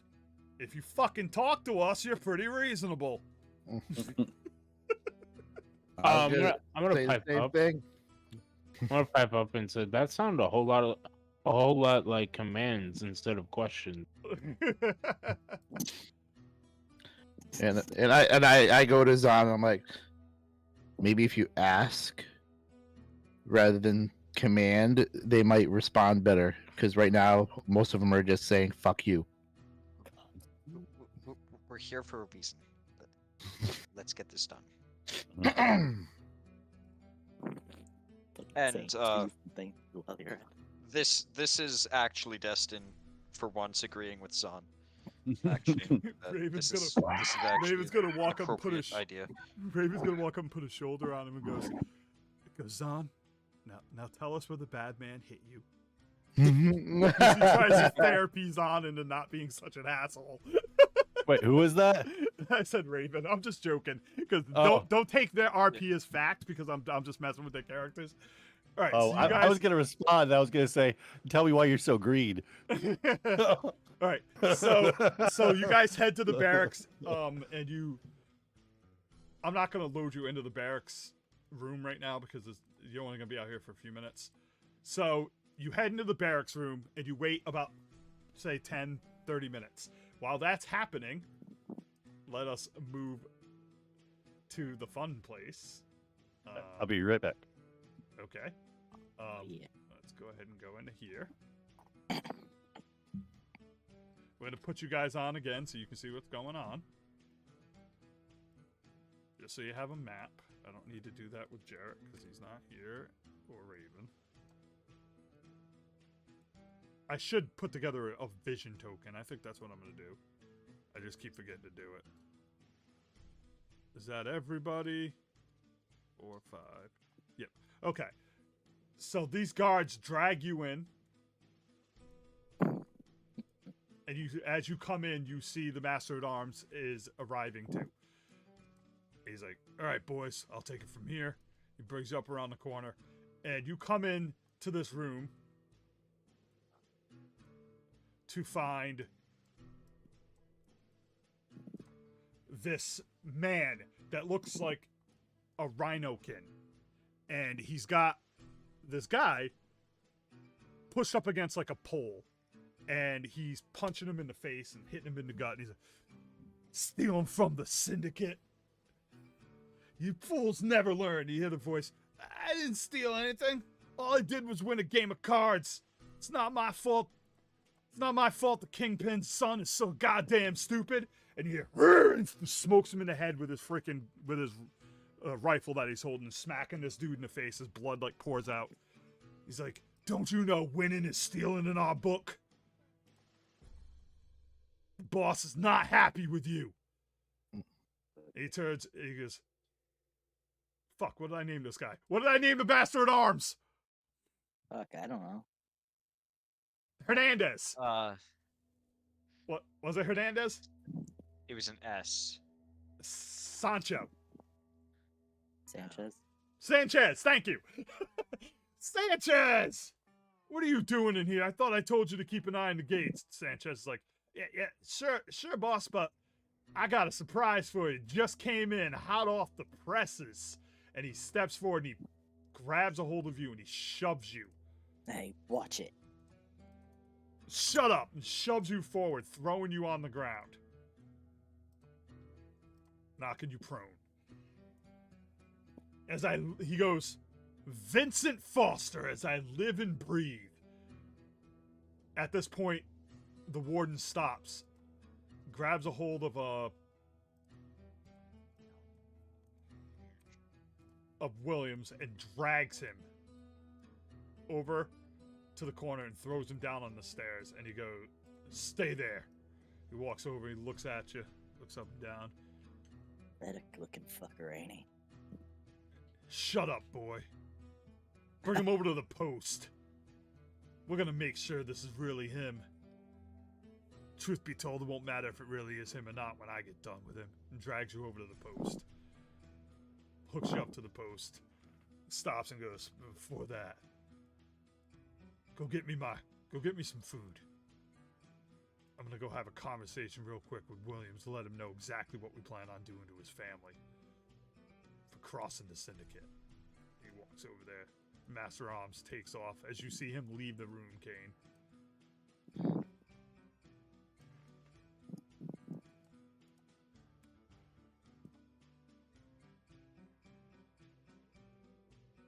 You're chained up. You are now like, your chains, you're not tied up or anything, but the chains you were hooked up to are now hung up and you're lifted off the ground by a few inches to make it hard for you to move. Almost like you're hanging, all right? Now, before, this is going to be like a fast backwards and stuff, but we're going to start with this right here. Is there anything you're doing before I jump to the other group? He is trying not to break character as he is flooded with panic. And he's kind of like struggling slightly. Okay, I need you to... What do you roll for fear? Is it wisdom? Wisdom is usually what it is. All right, I need Wisdom you to saving throw. I need you to give me a wisdom saving throw then, because you're starting to fight off fear. Though if he's trying to maintain his composure and his character as he's doing this, I think charisma would also be appropriate. I think we'll do both then. We'll do fear to see if he fights off the fear. All right. Now give me a charisma saving throw just to see if you maintain your character and you don't like break that. Fuck. Okay. I think that was based on his fear, right? No, like him survive. So he's not scared, but this is whether or not he like psychs himself up too much to keep himself from being afraid and breaks character a little bit. But I'm gonna roll a perception check to see if the warden even notices it.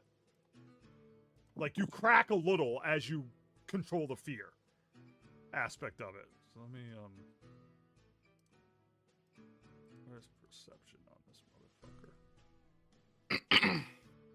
Here we go. He doesn't notice that you crack a little bit as you, and you don't get scared, but you also manage to maintain the focus of your shit. All right, we're gonna jump outside as it's been about 10, 15 minutes or so. You guys are in the barracks preparing to move. What are you doing?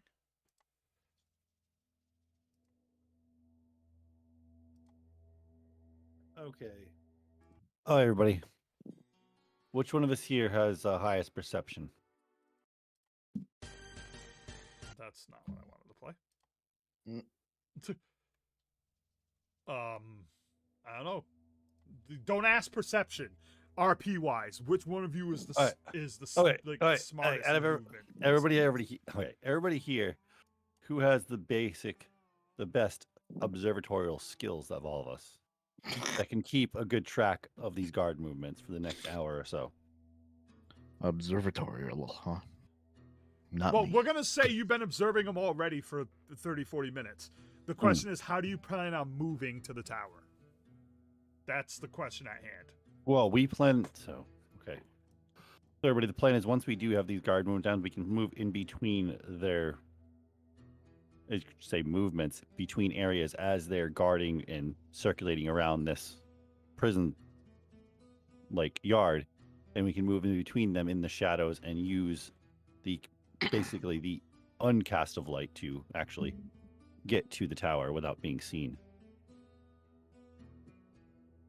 Who's the best at sneaking around, guys? Not the guy with the shield.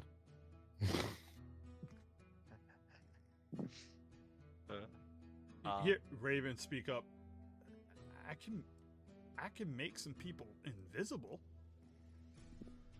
I don't know how he's playing this character, but he does have the ability to cast invisibility twice. It's concentration though, isn't it?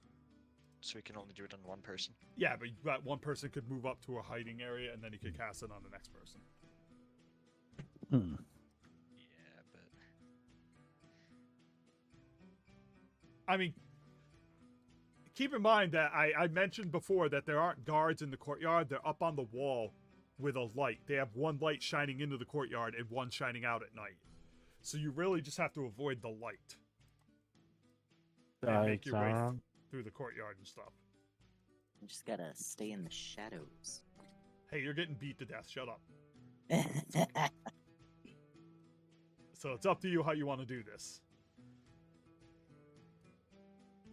Everybody, we can either have this guy over here cast invisibility on two of us, or we can move in groups in between these light movements and make our way to the tower. And one group keep a lookout while the other one moves. Jarek's gonna say, that ain't half bad. Sounds pretty solid to me. And Raven's gonna walk up and be like, I feel like it would be wise to at least put the invisibility on our friend Axel here, as he does have the heavy armor, and he'll be much easier to spot out with shining of any kind. And if he makes noise but he's invisible, they won't really know what it is. Very true. So, Dustin, are we down for you going invisible? Not I Dustin. thought it. Yeah. I thought it was just Axel. Yeah, Oh, Axel's Axel, the okay, one sorry. with heavy armor. Oh. Dustin Like, has armor too, doesn't he? Destin has like significant armor, but one thing you would have noticed by now is that it's very quiet. He's But not does it wearing- reflect light? So it's armor. Armor is typically made out of metal. So does it It's- reflect light very easy? No, it's built of a bunch of random shit, dude. Okay. It's pieced. He's engineered it, and even though it's considered heavy, it's also considered like light. It's odd. He's wearing a exosuit he put together.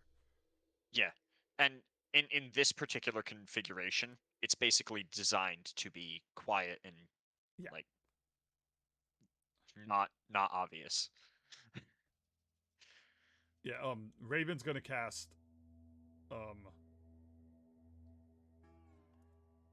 What do you call it? Invisibility on Axel Aberson.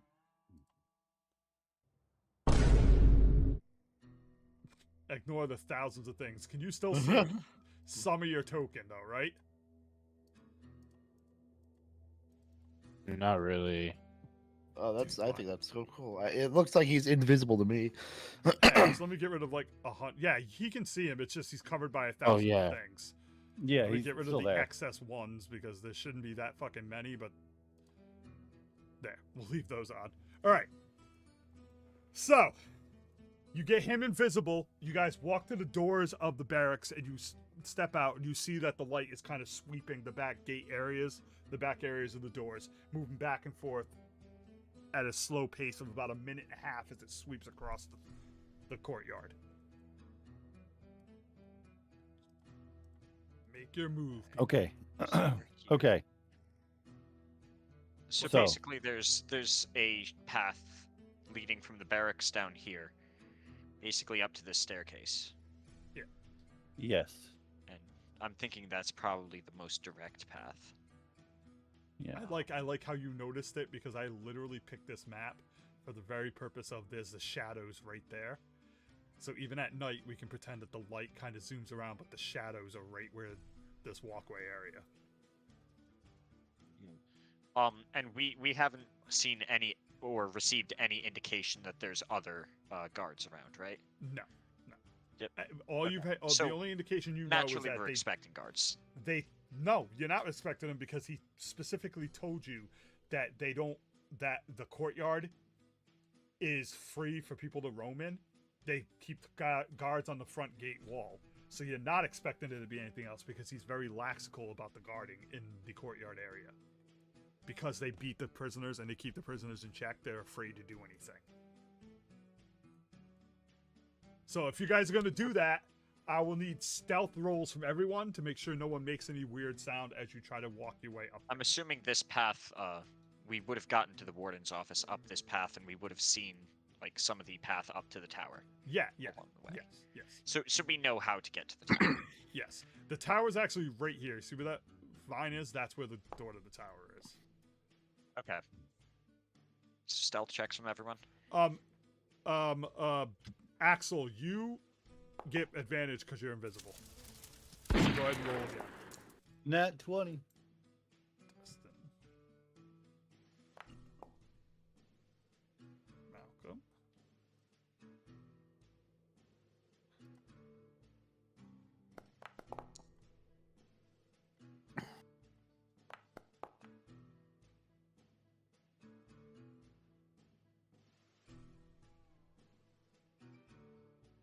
Let me get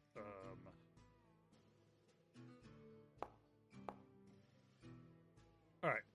So, who's going first? I'll let you guys decide who's going first and in what order and all that. Based off your rolls. Okay. So everybody, we should move in 30-second increments. We have about a minute to move through this light. Okay, who's going out first? Go first. With your roll, you managed to make it all the way up here perfectly fine. The DC is not super, super high. So we'll say you get up to where the tower is. Who's next? So me, Dustin, and what's it? Falcon, whatever. No. Falcon? Falcon. Falcon punch! Falcon Malcolm. We'll make our way. All right. You guys All start up there. running up there.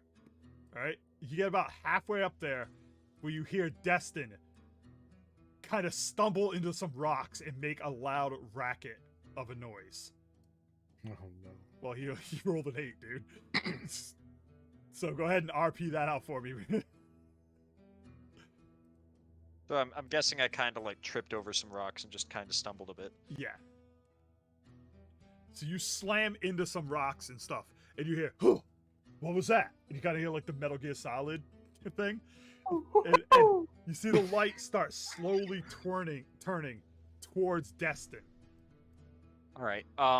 So, is there anything to hide behind over here? You can pull yourself back into the corner because you're underneath. You see that wood that's above there?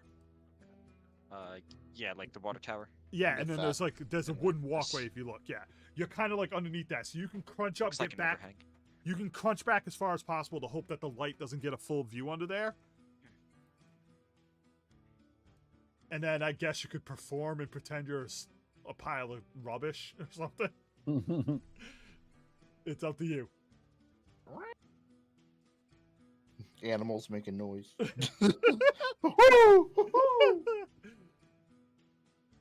Is that- Yeah, I'm going to try to do that, and at the same time, I'm going to take out a notebook and a pen. Start sketching, act like I'm sketching something. Or just reviewing things.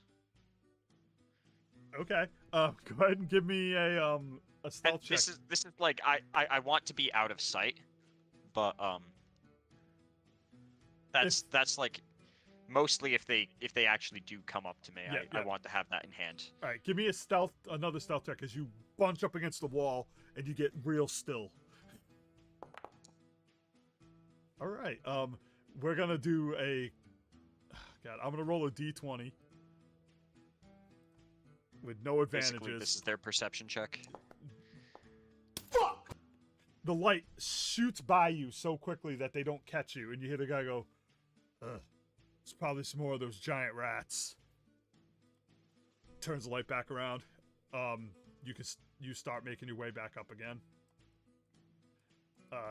The other two make it no problem because they both roll real high. So you manage to get to the gates of this tower rather simply. Axel, you're the one with the keys. Yeah. What do you do?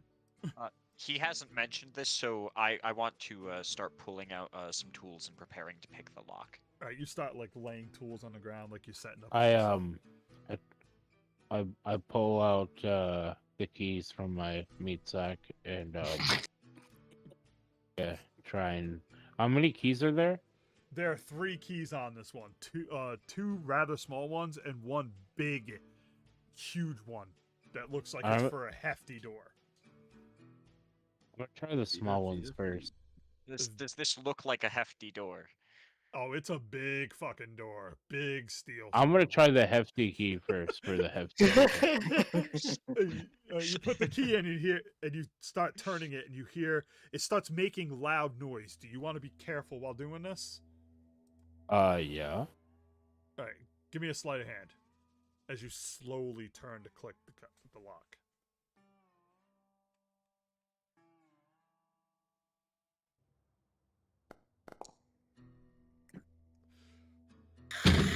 Clink!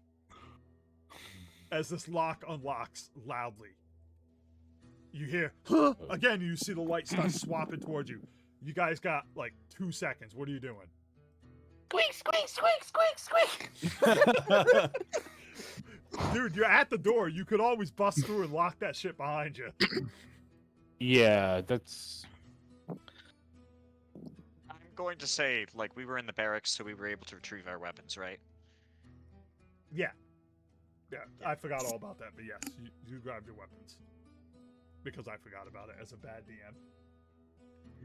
So you guys pushing your way in? Yeah, I open the door and. Alright, so as the light shoots down the sea, like rats, you see it shines on all of you, scattering and running into the door like rats, just like. You all fucking rush into the door, and you hear the alarm go off, like, ding, as you slam the door shut. Well, that didn't sound good, guys. Well, you're behind a big fucking sturdy door, dude. Let me get But what's on everybody- the other side of that door? I'm pulling you in right now. Give me a second. Me.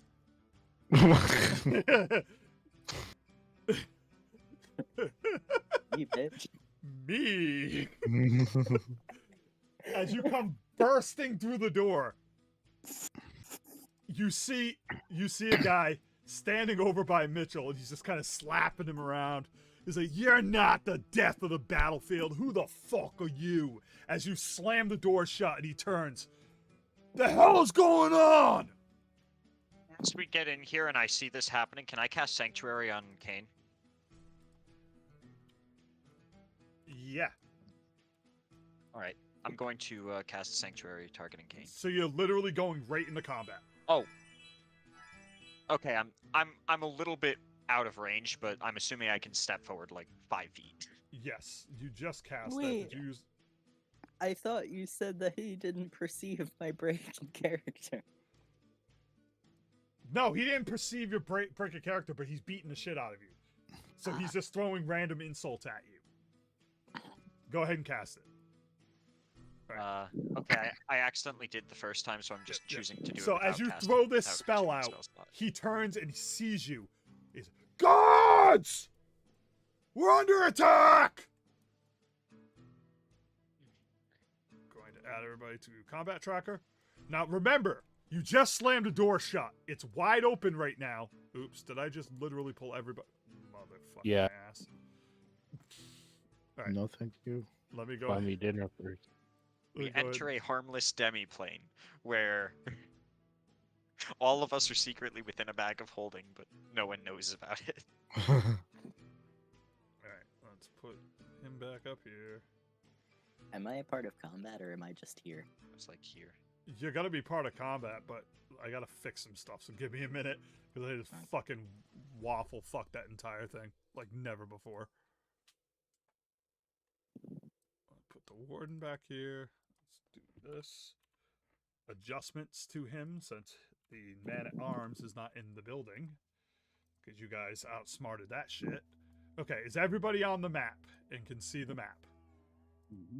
I believe so. All right. So you guys, let me go ahead and add everybody to the tracker again. Everybody roll their initiative.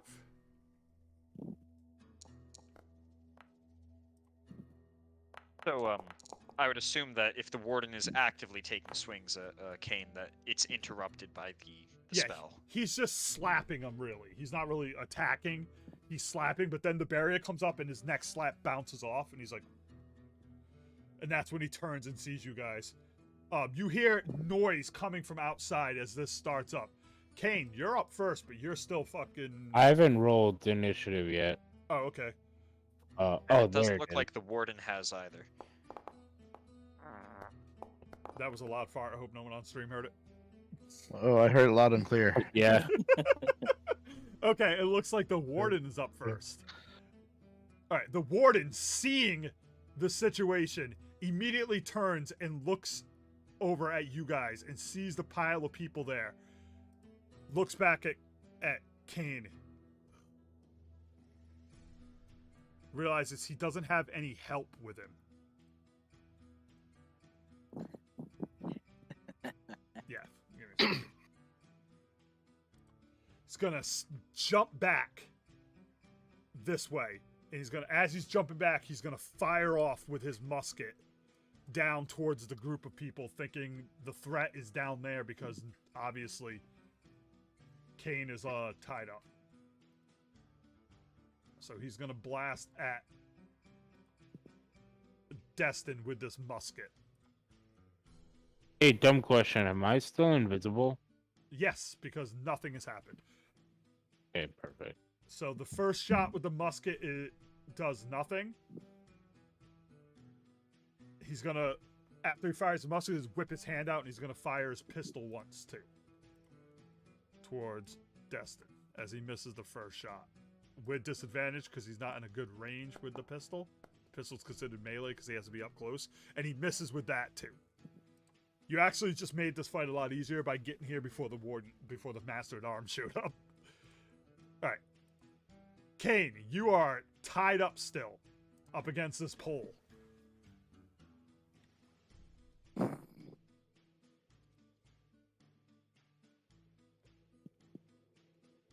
Right? Is there any way to break out of that? That's up to you. What do you want to try and do? I want to try to sort of like pull at the bindings, I guess. The chain, you're chained up. You have your arms connected by like handcuffs, and then they're lifted up onto a hook that's holding you up in the air a little bit. Oh, I have an idea. Okay? Can I dislocate something? You can. What's a You're undead, Bruce, dude. Bruce Willis? This You shit. can go ahead and attempt to dislocate your wrist if you want to slip free. Yeah. God, what kind of roll is that, Alex? I'm blind on that one. Sleight of It's, hand. Self mutilation. Sleight of hand. That's it. That makes sense. I hate it. Oh god. I would Athletics? I don't say know. that probably falls under some kind of con check. I mean, Constitution sleight of hands. This is what I'll say. I'll say it's survival because you're gonna try. It's a survival technique to break your hand free from this. but we're gonna add your Constitution modifier. Instead Okay. of wisdom. Yeah. So roll me a Alright, d20. Just roll me a d20. We'll add your Constitution modifier to it. As you Okay. try to snap your fucking wrist free. It shouldn't be too bad because he's a zombie, right? He's not a zombie. God damn. All right, +2. So you hear Okay, yeah. as you snap your hand, but you haven't got it free from the buckle yet. But your hand is you snapped it, so you can slide it out.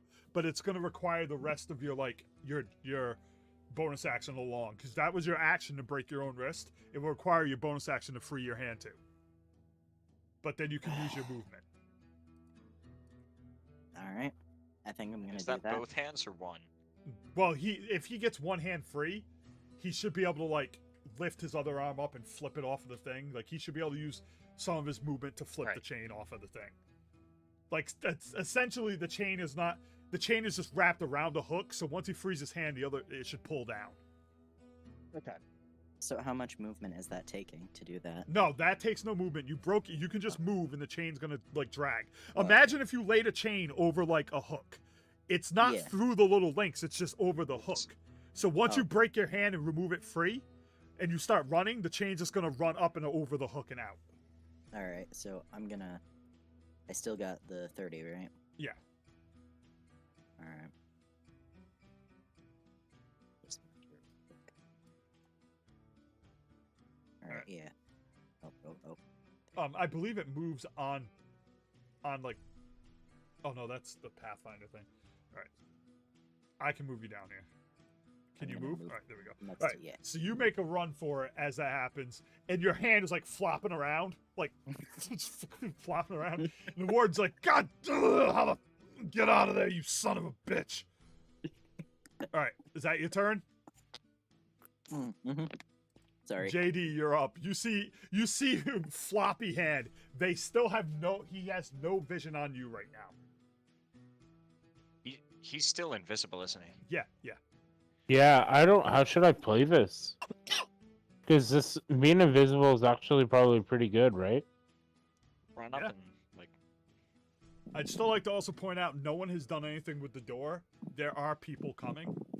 That's what I was planning on doing. All right, it's Oh. all right. Gotta help the noobs here, dude. I'm the noob.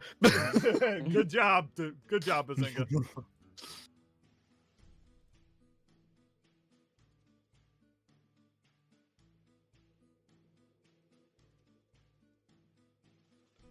It's like So what do you want to do, JD?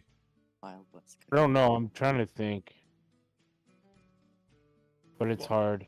Well, remember, whatever attack you may do will have advantage because you're invisible on the first attack. Or you might want to, stay invisible, maybe move up and heal Michael with a touch spell so that the guy can't see what's going on. It's up to you. All you need to understand is that he's not going to fire at you until he knows you're there. And right now, he has no knowledge of your You remain presence. Invisible until you take an action. Oh, yeah. Oh, Yep. so once if I heal somebody, that breaks it. Yeah. My bad. Does he get a farther distance when he's invisible? No, it just means the guy doesn't know he's there. Yeah, He can sneak up on him and hit him in the back with a advantage attack or something.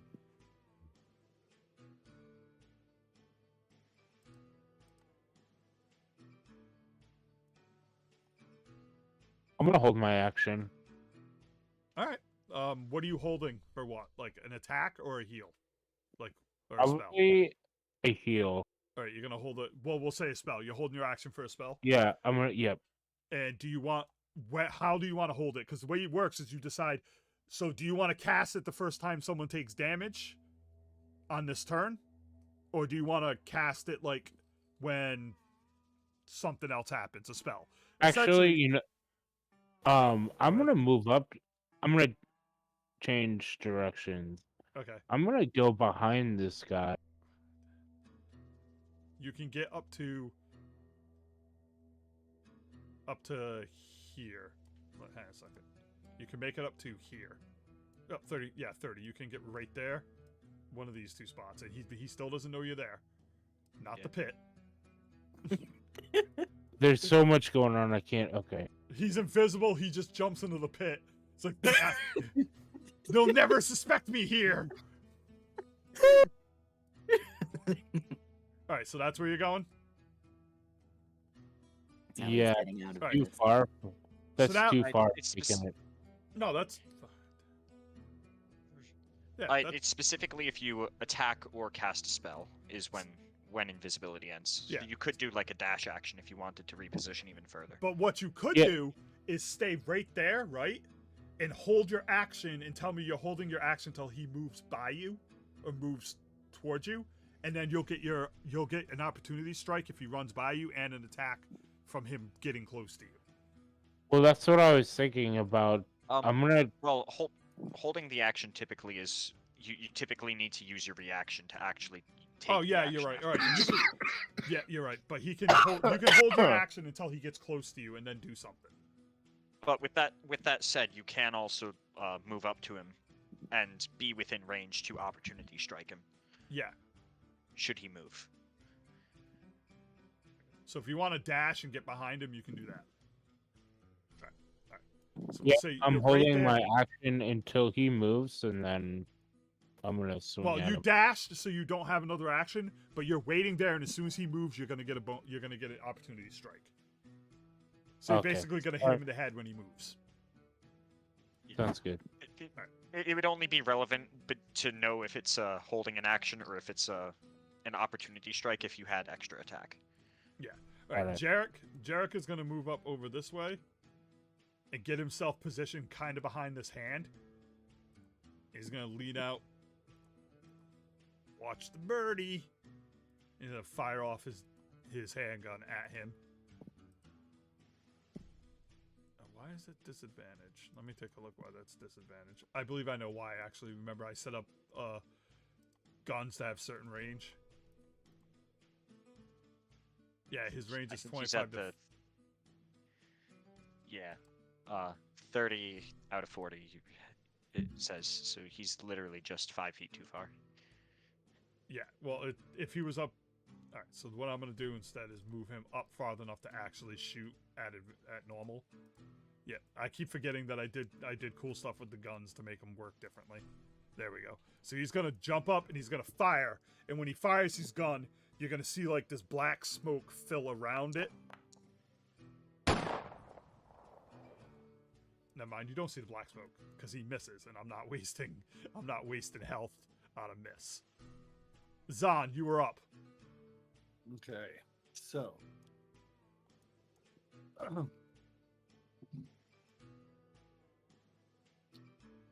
Ella, this guy over here. Okay. No, You have enough to reach him if you wish, I do, yeah, because you were standing right over You're here. standing right here. So you go 5, 10, 15, 20, 25, 30. Oh, sorry, you can get to here. But that's still in range of, like, a couple of your bladed techniques and shit. Would I still have enough range to cast a spell on Dustin? Where is Dustin? Dustin, right below me. Dustin. Dustin. Destin, yeah, let me take a look. You have to touch him, so you'd have to run over to him and then touch him if you want to do it. Because I know what you're trying to cast. Well, I'm going to cast Jump on him. So target him. Or just select the spell in that little bar down there that I Right. showed you. Alright, so Zahn reaches his hand out and touches you, and you get this, like, you feel lighter on your feet. The effects of jump are, let me just read it out for you real quick. Press info on the character sheet, please, for the spell. It'll throw it right into the chat so I can read it. On info? Yeah, What do you if mean? on your character sheet, Nate, if you go to where you have jump and Oh, click oh. info next to it, Yeah, let me go to. drop down, press info. It should just. Oh, paste it I right see. in chat. There we go. There we go. I you never touch a noticed that creature, and the before. creature jumps distance is tripled until the next spell ends. Yeah. All right, so what's your jump? I don't know. Nate coming with the shit I don't know. I D&D think running long jump is jump distance. what is Jump calculator. Let me see. Your with a running start 10 feet. So with a running start, your jump would be 10 feet, which means you could jump 30 feet with a running start. And you could jump 15 without it. Cover a number of feet up to your strength score if you move at least 10 feet on foot immediately before the jump. Yeah. Or, So you could effectively run 10 feet and then jump an additional 30. I Yeah. think. So, okay. Nate with shit that's confusing. All right, so that was your action. All right. So, Also, RP this because they don't know you can cast magic yet. So RP this Alright. out. all right. So I run over to Dusty, like, hey, I know your armor's already light, but this can severely help you, and you can come out of nowhere while the rest of us are trying to take this guy down. This will really catch him off guard. You're gonna be able to jump from here to where he's standing right now. Just so you know, combat rounds is 6 seconds, and it just took you 20 seconds to monologue that. Oh my god. Anyway, so for myself, I'm gonna cast Fire Blossom on my sword. Fire Blossom. Let me see. Is it Fire Blossom? Or is that? Yes, Fire Blossom, but Fire Blossom is not a spell you cast on yourself. It's an Oh. attack that you do, and your blade catches on fire, and then you hit the target with it. Okay. When it comes to bonus actions, I don't know if you have. Yeah, you have no Act- bonus actions. What about Fighting Spirit? Isn't that a bonus action? Let me see what Fighting Spirit is. Yeah,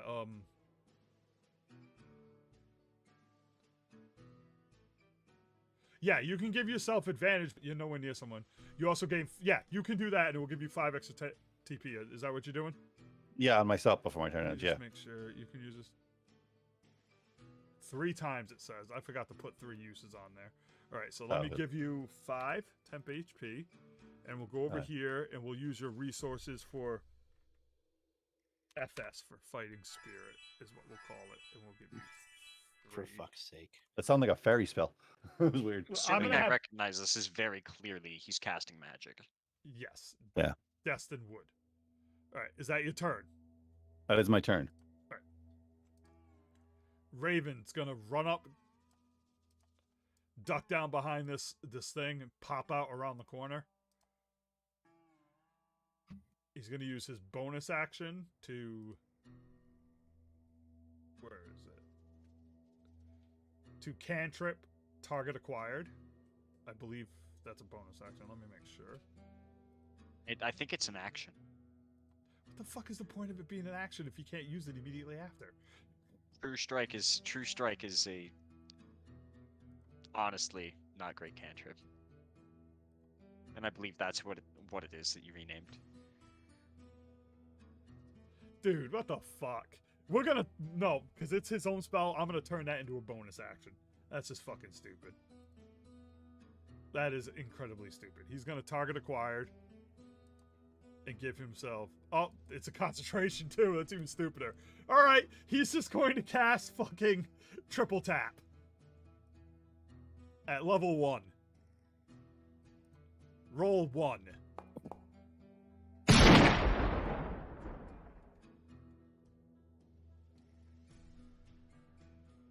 Roll 2.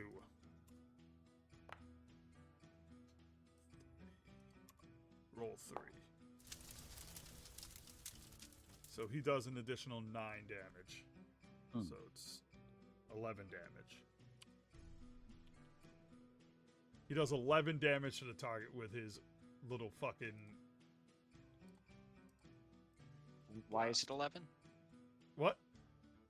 Why is it 11? Because he gets +1 on each one. So 4, 5, 6, 7, 8, 9, 10, 11. Because he gets +1 on each attack. It's Magic it's, missile 2 plus is- 3 plus 4. No, it's 1d4 plus Or- 1. Oh no, because the first one it added it already. Oh, so I'm off by 1 because of that. Okay. I didn't. No, pay you attention. you have the math right. It is Yeah. 11. Yeah. I'm just not factoring in the fact that the first roll Yeah. takes that into account. All right, Malcolm, you're up.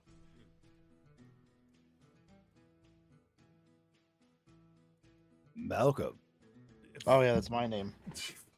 Sheriff McDipshit. So I'm gonna sneak over to the door, lock it, and reinforce it with Alright. something. You don't have the keys, but you can try and reinforce it. But that will Oh, be you need the keys to lock it from the inside? There's no, like, Oh, lever? you know what? Yeah, you're right. My bad. All right, so you lock the door. We'll say that's a bonus to lock it.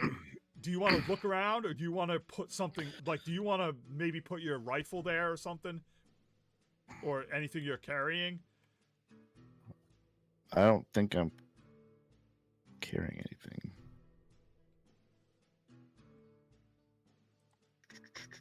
I mean, you could put your giant rifle in between the door handles. But I might need that. Well, I'm just saying. I'm gonna risk it. I'll put the rifle there. Is there like two like things that can go through? Yeah, so it slides through, and you've barricaded the door. All right, And that will be your action. You still have some movement left. I'll go hide behind these guys until it's safe. And I'll say, okay, door's locked. Nobody's getting in, guys. Destin, you're up. Destin walks forward a few feet.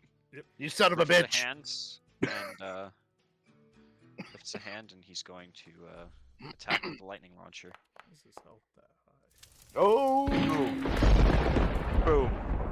Right to the face. There we go. much And da- I believe. So that's 9 damage, Yep. and it's on the lightning launcher, which I believe I get to choose to have it do an additional 1d6. If you do, Once on each of your turns, when you hit a creature with it, you can deal an extra 1d6 lightning damage. go ahead so, and roll me a d6. Yep. So that is a total of 15 lightning damage from Thank that God crit. this guy's not meant to be a badass.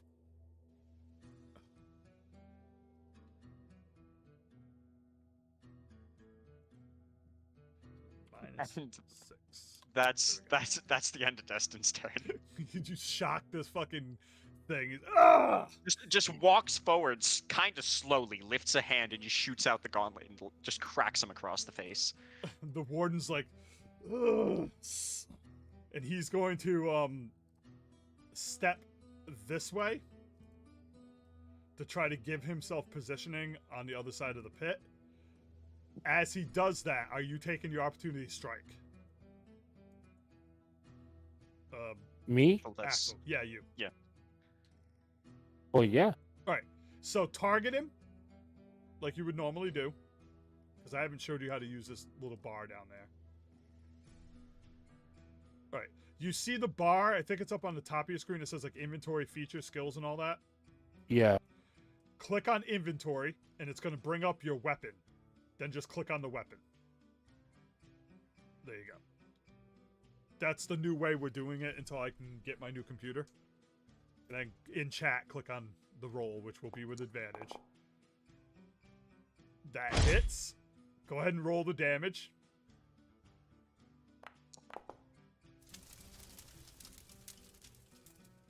As he starts to move forward, coming out of the shadows. Let me clear off the invisibility. The 400 different versions of invisibility. See, that's why I like the Pathfinder game. That shit don't happen. As he steps to move, he hears a sound. What do you say to him? Surprise, motherfucker. I literally was thinking that. He hears surprise, motherfucker, and he turns, and you catch the side of his head. He's like, ugh! As he stumbles over, he's, what the fuck was that? Oh, god damn it! The Syndicate does not go down like this! And he puts his hand into his pocket. He pulls out oh no. a fragmentation grenade. Let me take a look at what this does, because I don't know shit. Can I deflect missiles? I don't... You're not a monk, dude. Alright. He turns and he... I'll be honest, the fact that he's asked that so many times previously. Yeah. Alright. He's gonna turn and toss this thing down this way at Destin, Raven, and Jarek as it lands next to you. Okay, that definitely seems racially motivated. That definitely seems racially Alright, motivated. he's not supposed to be targeting himself, so we're going to go ahead and just give him advantage. Oh god, he still got hit by it. Alright, so I need everybody else to make rolls. Wait, rolls for what? Not Okay, so everybody, just just- the people like Just purely based on random chance, he decides to go for the 2 kobolds and the dragonborn. The pigeon feet. Yeah, like No. that's he's throwing it towards the people that are like he can reach. He can only reach that far with the grenade. Racially motivated. Fuck you. Not Alright, racist so 'cause this kobolds grenade were- blows up. Boom, dealing 15 damage to you. I need a Bird concentration save. So go ahead and roll that for me. You that was fail. concentration. Concentration drops. So sanctuary drops from Yep. It blows up on Raven, knocking him out What? immediately. Oh, and that is piercing damage, If that's what's coming up. Let's see. and it's non-magical, correct? Yes. So I take 3 less damage. All right, so let me go ahead and add 3 health to you. I believe it's 3 less. Why does it keep going? There we go. It was like it kept going back yeah, to that's 12. correct. It was like fuck you, fuck you. All right, so this grenade blows up, dealing heavy damage to everybody in the area. I'll put their health points on so people can see.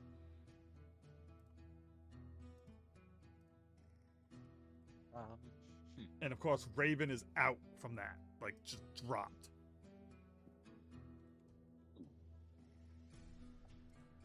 Kane, you're up. all right. I'm just trying to like see what's a bonus action and what isn't. Okay, there we go. Remember, you also have your drinking stuff that you can do. I have no potions. No, your feature, your snake oils. You can drink one to give yourself fire mouth. I said I had no time. No, you've I had sold them. them You all. haven't used them since the first time you made them. I sold them all. Yeah, but this is a class feature, dude. You have 3 uses a okay. day. I had no idea they were. Yeah, separate. you have 3 drinks a day. All right. Well, I'm not gonna do that, Okay. but I am gonna go right up to him. Also, JD, so you know that bar, you can click and drag it anywhere. So if you want to put it on the bottom of the screen, top of the screen, it doesn't matter. So I'm going to use my bonus action first. Okay. This.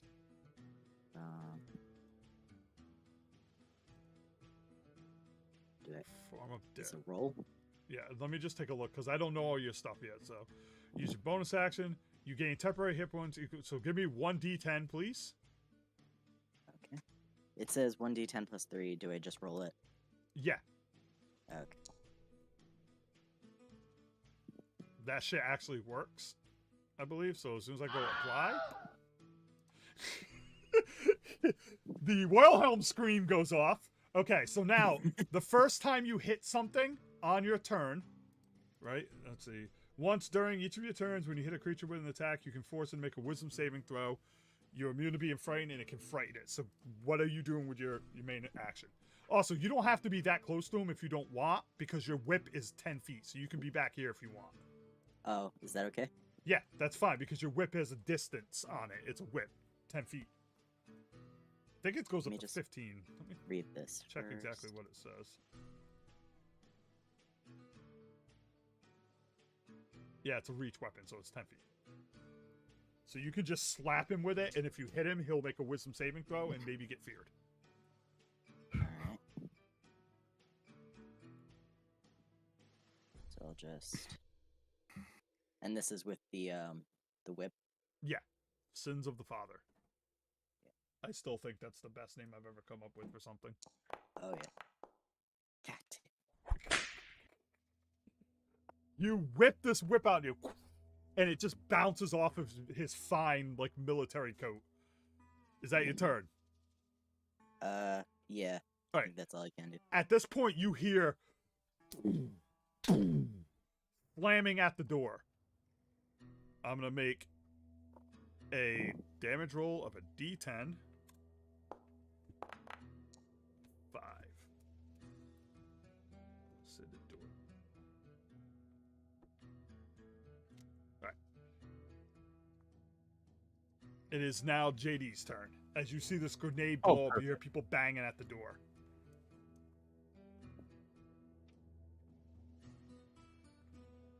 And remember, you have at least one member of the group down.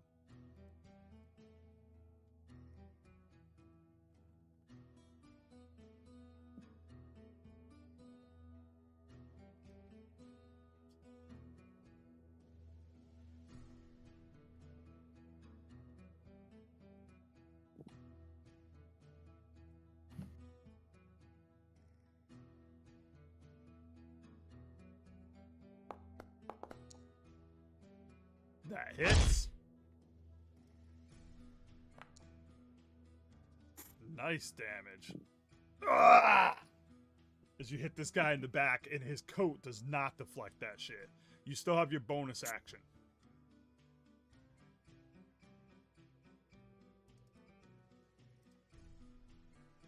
You do have a healing spell that is ranged.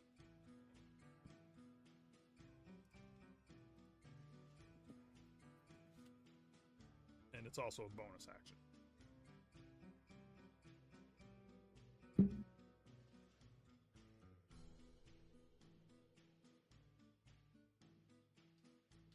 If you click on... Oh, there you go. Alright.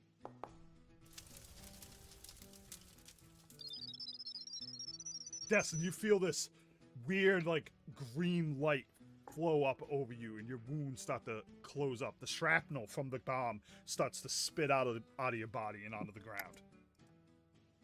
Is that your turn? Wait. Yep. Yeah, Okay. All right, Jarek.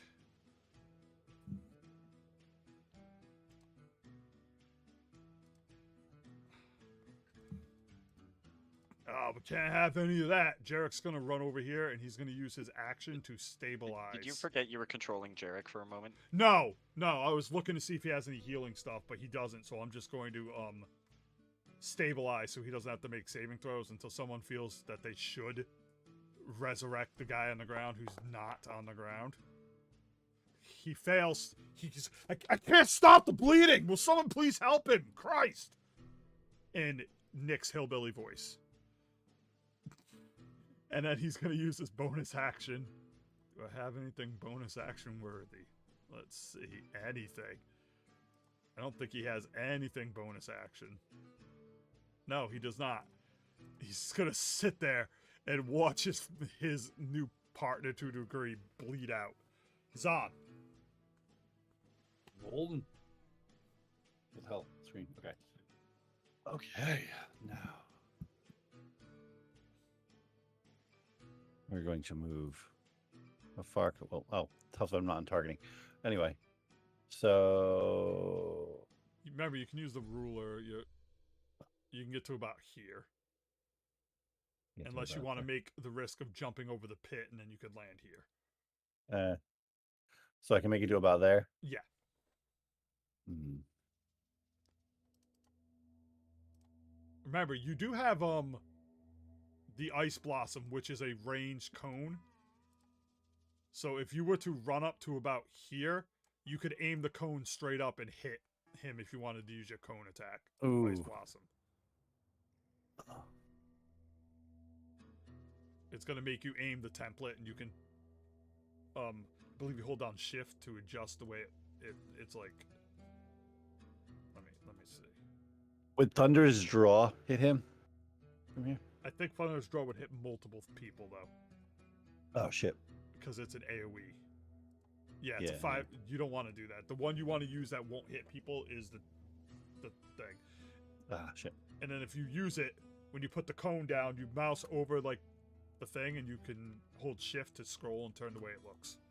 Yeah. What about Earth Blossom? What does Earth Blossom do? Let's see what Earth Blossom does. Oh, this just increases your armor for the attack. That's a reaction. Oh. When someone attacks you, you can use that to increase your armor by 5. for that Oh, that's attack. the one. Okay, I forgot that's the one that does that. Okay. Well, might as well do the ice blossom then. Okay. It's just going to give you it's going to, I don't even know if you have to target because it's going to tell you to drop a template when you actually cast it. Yeah, see place measured template and then drop How it do I? down. Oh, what the hell? It went away. No, click on place measured template in the chat. Oh, in the chat. Yeah, see the little thing that says that? Click on that and then drop it where you want and then I'll How do I turn it? No, just drop it. I'll redirect it. Oh.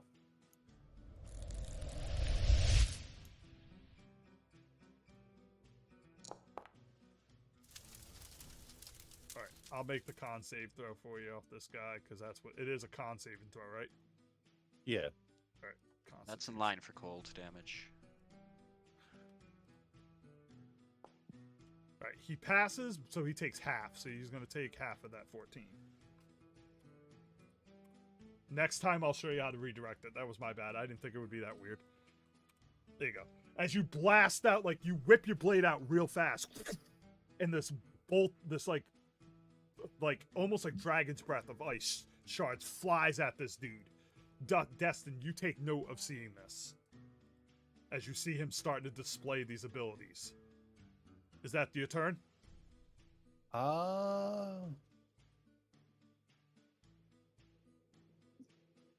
Yeah, I guess that's my turn. I can't do anything else. Death saving throws are literally just D20s, right? No bonuses. Yeah. One thing that Pathfinder does that I really liked when I saw it, is that when you go down, your initiative is set to the turn before you go down. So it's like if the person who downed you would be, your initiative would be right before them. Yeah. But in D&D 5e, apparently that's not a thing. So No, but we might use that. That's actually good. But for this one, I'm just gonna roll it. Yeah. Like I said, there's no bonuses to it, right? yeah, it's just a flat check. All right. 10 or higher is a success. All right. He has failed his first death saving throw, people. You are letting this man die in front of you. Somebody's already down. Yeah, I said Malcolm was down. Did you see the egg with the closed eyes? Oh, It is no. down. Not Malcolm. I'm not Oh, done. sorry. Raven. Right next to It's Jarek. Who's I'll move- Raven? I'll move him around. You see this guy right here? Oh, He- yeah. He's the sniper. Yeah, Val. the He's sniper the new kid. You only met him. He's only been in like the first 3 sessions of this, so you don't know him too well yet. All right, so it is Malcolm's turn. Malcolm. And remember, not to be a dick, but Malcolm, you do have a couple of healing abilities. Yeah, I've been looking. I've been looking at him, but you said he's down. I don't know if I can. Can I? You can. He's not dead, so you can heal him. Oh, Dead would okay. be dead. Down means you can give him health and he'll come back up. Well, that's what I've been looking at Yeah. this whole time. So I'm not being a dick. All right. All right. So I'm gonna sneak up to him, and which one was it? The fucking paladin, the guy who does the most damage, is the guy running around the battlefield, securing the door, keeping people alive. I also have cure wounds. Well, I have this thing called Lay on Hands. What's my pool? What's this pool? All right, so lay on hands is for you get 5 points for every level of paladin. All right, so you're level 3, so you have 15 points. You can touch a target and dump as many of those points into them to heal them. So you could give him 15 health, or you could give him 1, or you can give him whatever number you want. That's what lay on hands does. All right. I'll do that. How much do you want to give him? Because I have to do it manually.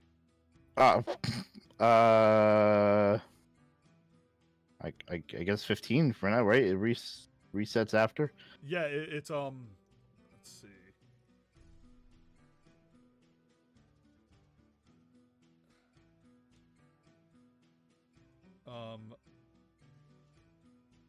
It doesn't say in here, but I'm pretty sure it's long rest, right?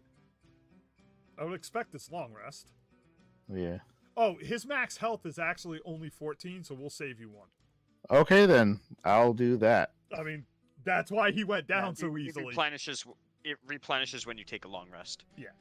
All right, yeah. So you have 1 point left. Also, keep in mind, the best thing about lay on hands, dude, is that you don't need to spend a bunch of healing to bring someone back up. So you could literally run up and drop 1 point into a down target to get them standing again to wipe their saving throws. Okay. Yeah, could be that's like- pretty nice.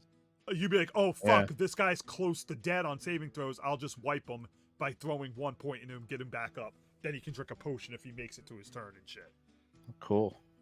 All right, let me get the conditions off of him. He was prone. He's not prone anymore. Oh, that didn't work. It actually just added more prone. He's double. He prone. is Well, he stuck does to the need to ground. stand up on his turn, right? Oh yeah, you're right.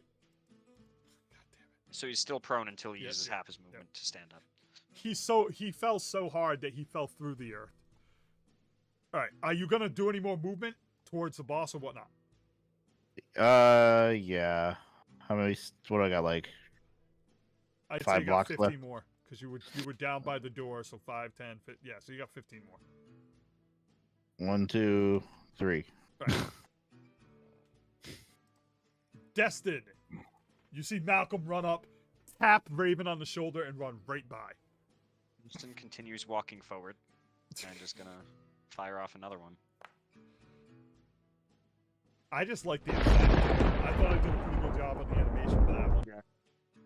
Okay, that one is significantly less impressive. Oh, I accidentally clicked a quarter. I don't think that did anything to me.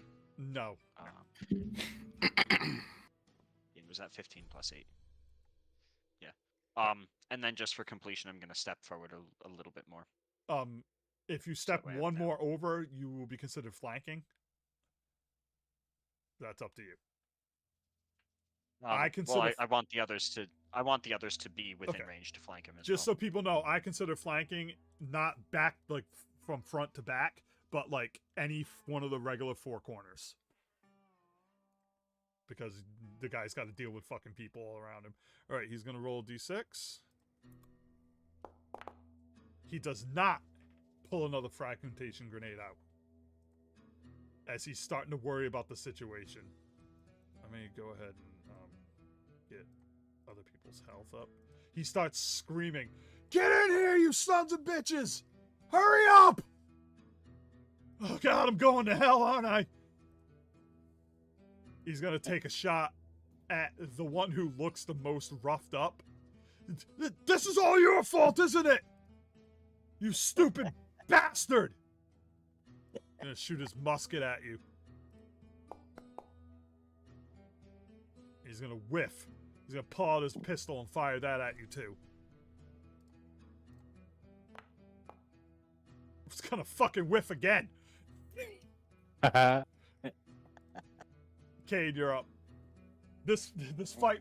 See, that's what I like about like how I did this dungeon. This fight could have been far worse had you guys come here right away because there were guards and other people in here. You waited till nightfall, which reduced the people, and the warden is not. I mean, the master at arms is not here right now to help this so, dude.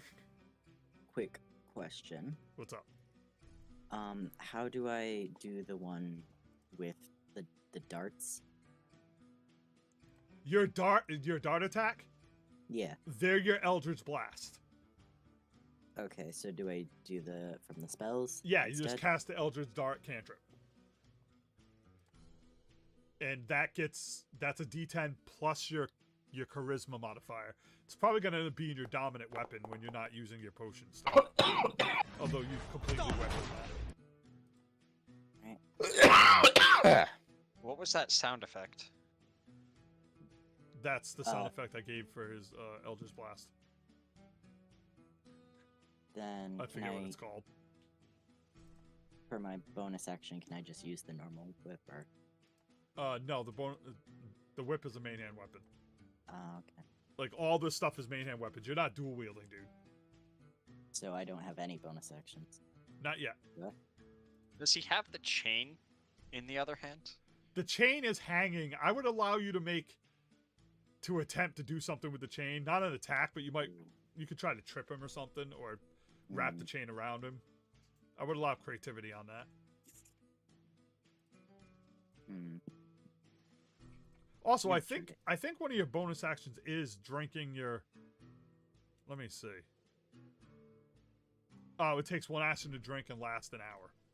My bad. I'm gonna try to wrap the chain around his neck. Okay. We'll do an attack roll, and if it hits with his armor, Do I just do with the whip again? yeah, just do an attack roll with the whip. As you whip your hand up to try to wrap the chain around his neck. This is an RP thing.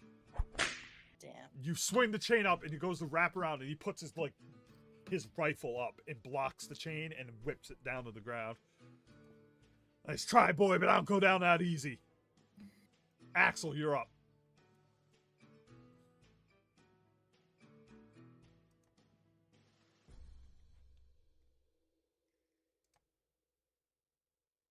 Also remember, you can boost the attack damage of your hammer.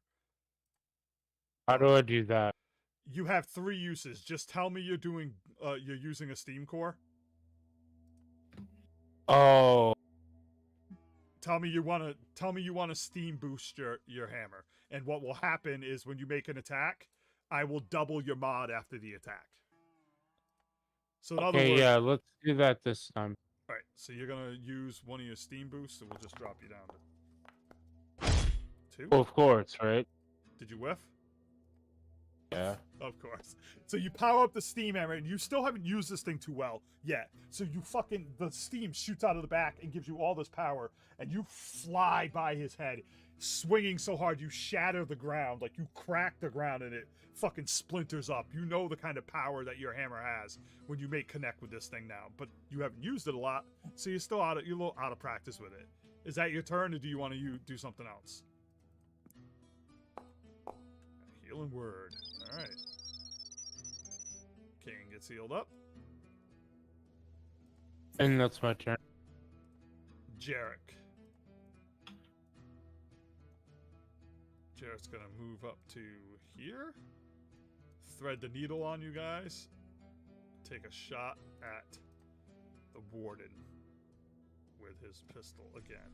And again, you see the dark power starting to roam around the gun as he fires off this shot. This time it hits. He's going to roll, I believe it was 1d4, draining 4 health from himself, and activating his Death's Call table. Where's Nick's Death's Call table? Roll this.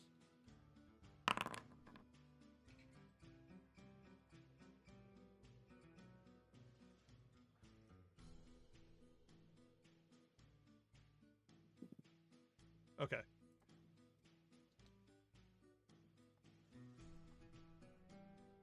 He's going to roll his damage. Yeah. Okay, let me take a look at. He got suggestive shot. As he fires the shot off, all the black energy shoots towards his target. He's gonna roll a saving throw. Wisdom save. What is the next DC? 14. And he points us, and the dark stuff comes, and he goes, "Drop it!" And you see the warden kind of shake his head. "Get out of my mind!" And it does not work. His command to drop his gun does not work. Zahn, you are up. Hey. Oh, whoops, it's on target. So I can't that guy. Stay on target. Okay. Right. I'm going to use Fire Blossom on him. Okay. Target him. This should all Yep. work exactly the way it's supposed to. An attack. I got Okay, this I do. actually working correctly. Hopefully. I just did. Okay. Oh, fuck! I wanted to make sure it was working correctly. I think that missed anyway. Yeah. Oh, actually, you have advantage. Roll it again, because you're flanking with Axel. So go ahead and roll. Do the attack over again, but this time don't use the spell slot. What do you mean don't use it? It's going to pop up and ask you, say, don't use resource. Consume Oh, okay. available spell slot. Just check it off. Yeah. So that way it's not on. Okay. Okay. You whiff on the first one, and you wrap the sword around, and you Oh, wait, swing back hold on, down wait. again. So I attack and then do advantage, right? Yeah. Okay. No, Jesus Christ. Yeah. Wasn't supposed Whatever. to be the- Whatever. Both of them were gonna hit. I'll take the fucking crit. It doesn't matter. Next time, Nate, you whiffed, you rolled, and you failed. So when I say roll again, I mean roll 1. You're not allowed to get 3 dice out of it. All right. So Oh. you crit. Go ahead and roll your damage on him. How do I roll my?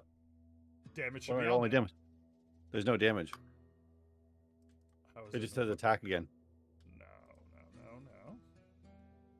Okay, go on your sheet. It should be under the spell description. All right. Roll 1d10 for me, and then 1d6. It should be on there, but I don't know what happened. So 1d10. Yes. So roll me a 1d10. Okay. Now roll. So It's we're a going to double D8. that. So we'll say that's a d8, dude. D10, Oh, whoops. motherfucker. All right, I got. Right, so what's there's this? the Hold on. 6. So that's going to be. Hold on. That, Ugh. all right. And, So and you there's do. the 6. Oh, Stop. I got the 6. Stop. Okay. Stop. All right. Yeah. So More you did- dice. You did 2 damage. Because you Okay. 2 damage from the attack, and then you Okay. did a total of 6 from the fire because you fucked that up. Okay. Because that doubled. All right. But he is now set on fire, and if this works correctly, next turn it's gonna make it. It's gonna roll that shit for him as he catches on fire, and he's like, "This doesn't hurt nearly as much." And this dumb motherfucker took so long, I almost went out. Is that your turn?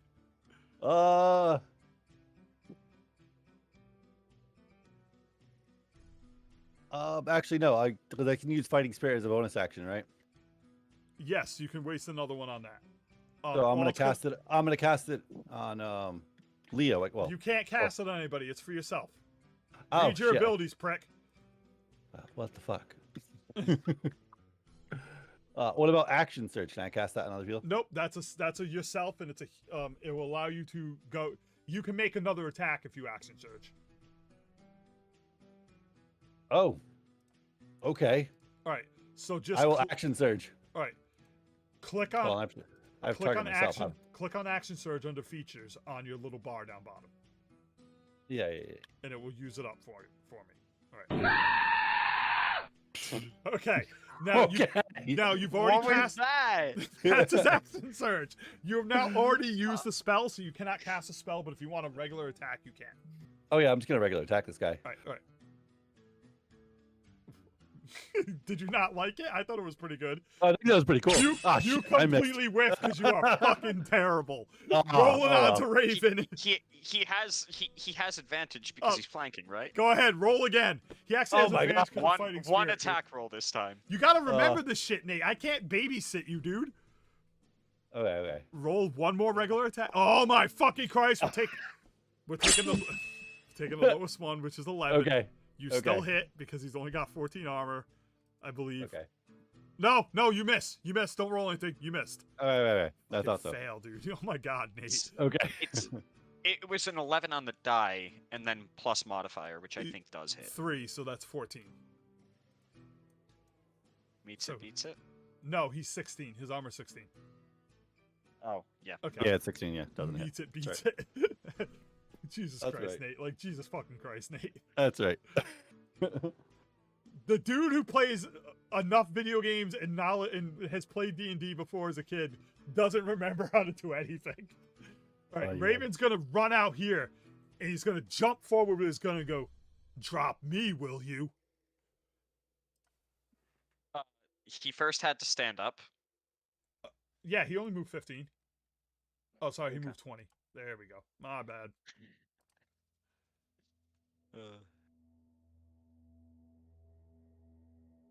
And he's You gonna can remove prone cast. from him now. He's gonna cast pyrotechnic kinda nuke Oh dear. right here. Oh. Okay. Let me go ahead because this is the best part. Are you ready? Watch this. Let me move it up here so it's only burning him. I just gotta check something real quick. Let me because I gotta shut off the pyrotechnic thing. All right, so he's in that thing. The fire's burning around him. I gotta give him dexterity saving throw. He saves. What happens when he saves that? Doesn't it still do damage? It's only at the end of his turn. It's when he first enters it, though. Any creature ends its turn within fear. Oh, okay. Okay, my bad. I don't know why it gave it. I don't know why it gave him a saving throw there. Probably because the thing's not programmed right. Malcolm, you're up. Hurry up and finish this guy. Also, I'm gonna roll another. Let me roll another D10. Yeah, and it's half damage on a success save. 6. Yeah, but it also stops the burning process. Oh wait, no, it don't. He has to move out of it to stop the burn process. All right, so you are up, Malcolm. All right, so I'm gonna 5. What is it? 25 25 for what? movement. You have 30. Oh, okay, so 5, 10, 15, 20, 25. I run up, and I'm gonna shoot him. You're at the top of your peak right now, so use your +1. Yeah, I'm gotta find it here. Finally stepping into the combat here.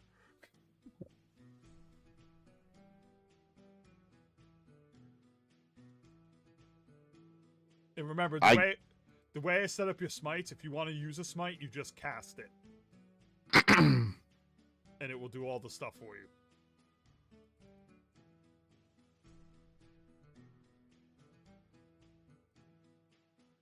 What's this gunslinger thing? It says I need Law Dog.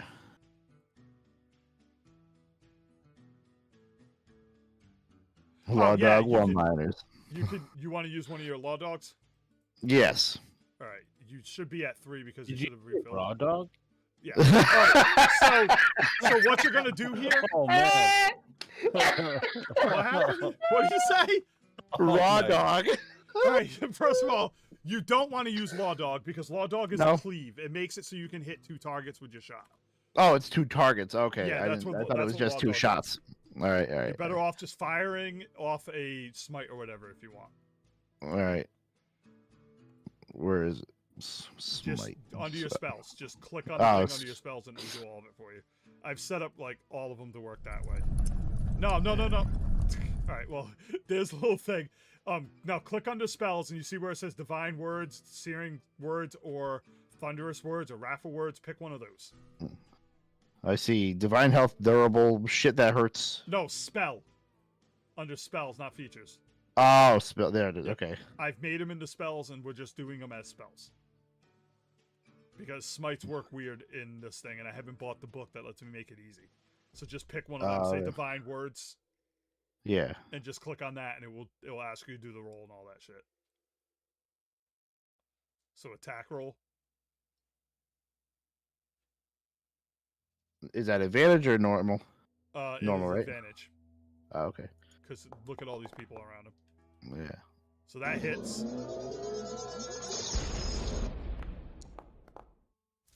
Boom.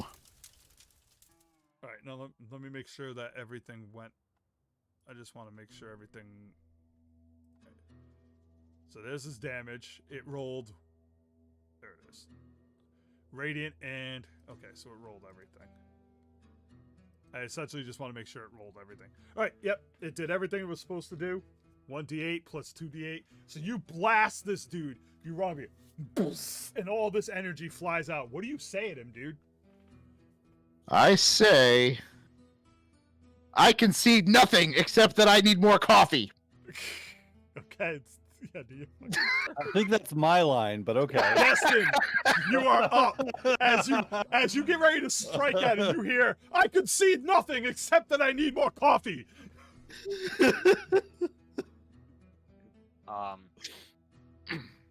So I lack a particular. I kind of lack an effective melee weapon. One of Isn't- the only things that's a little unfortunate. What about your Because- wrist cuff things? Those are a ranged weapon. You have your I shoot wanted it off. sign. Oh, Yeah. think I'm gonna choose the pickaxe though. Oh. I'm gonna try to knock him out with the pickaxe. You hit What? the No, crossbow. My bad. I was like, why is that That's what I want. disadvantage? And is this? Yep. You guys are fucking. normal or You guys are advantage? all over him, so it's advantage right now. He's completely surrounded. Doesn't matter anyway. Jesus Christ, man, those were the worst fucking rolls. Yeah, that was pretty terrible, and that's all I've got for this turn. All right, let's see if he gets finished by all the shit though. All right, first things first. There's the damage over time. He takes 5 damage from damage over time.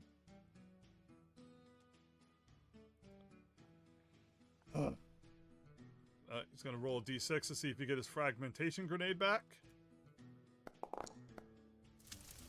He's roughly. Ends his turn within that. I knew I had at least one more. But he doesn't want to blow himself up with it, dude. So he's gonna throw this thing. Where is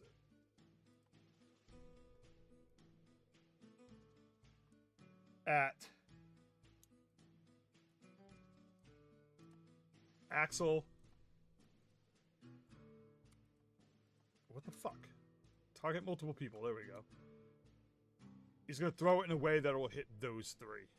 Because he's gonna throw it like next there. Alright. Let's go ahead and roll the damage. As he tosses this grenade out real quick. In an attempt to finish off. I need all of you to click the saving throw there. Dustin fail. 10. Only 17 damage. That's not a ton. JD and Zahn, please. Zahn passes, because, you know, Zahn plays like a prick and survives like a prick. JD, there you go. Alright, so there's 17 damage to him. 17 to 14. him. 14 to Destin. Yep. I'm gonna go ahead and add an extra 3 to you. Plus 3. Oh, you know what? What? Oh, it's not working. Bummer.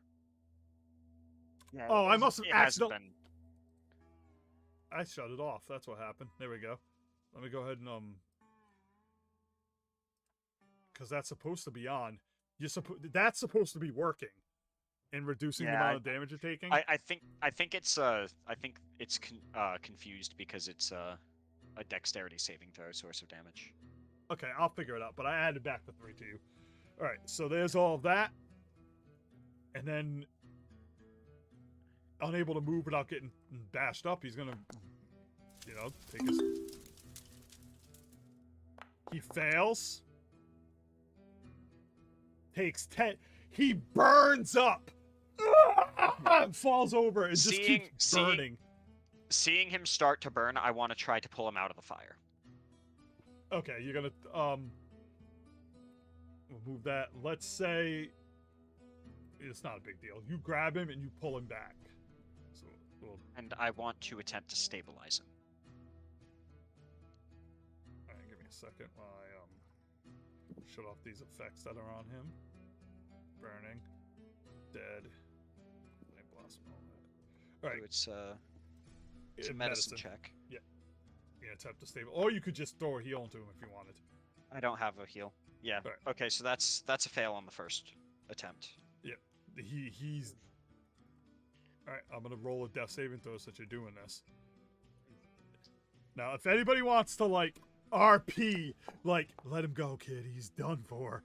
People What the Yeah, goddamn obviously, hell are you obviously, doing? like you see Destin attempting this. Did you miss the part?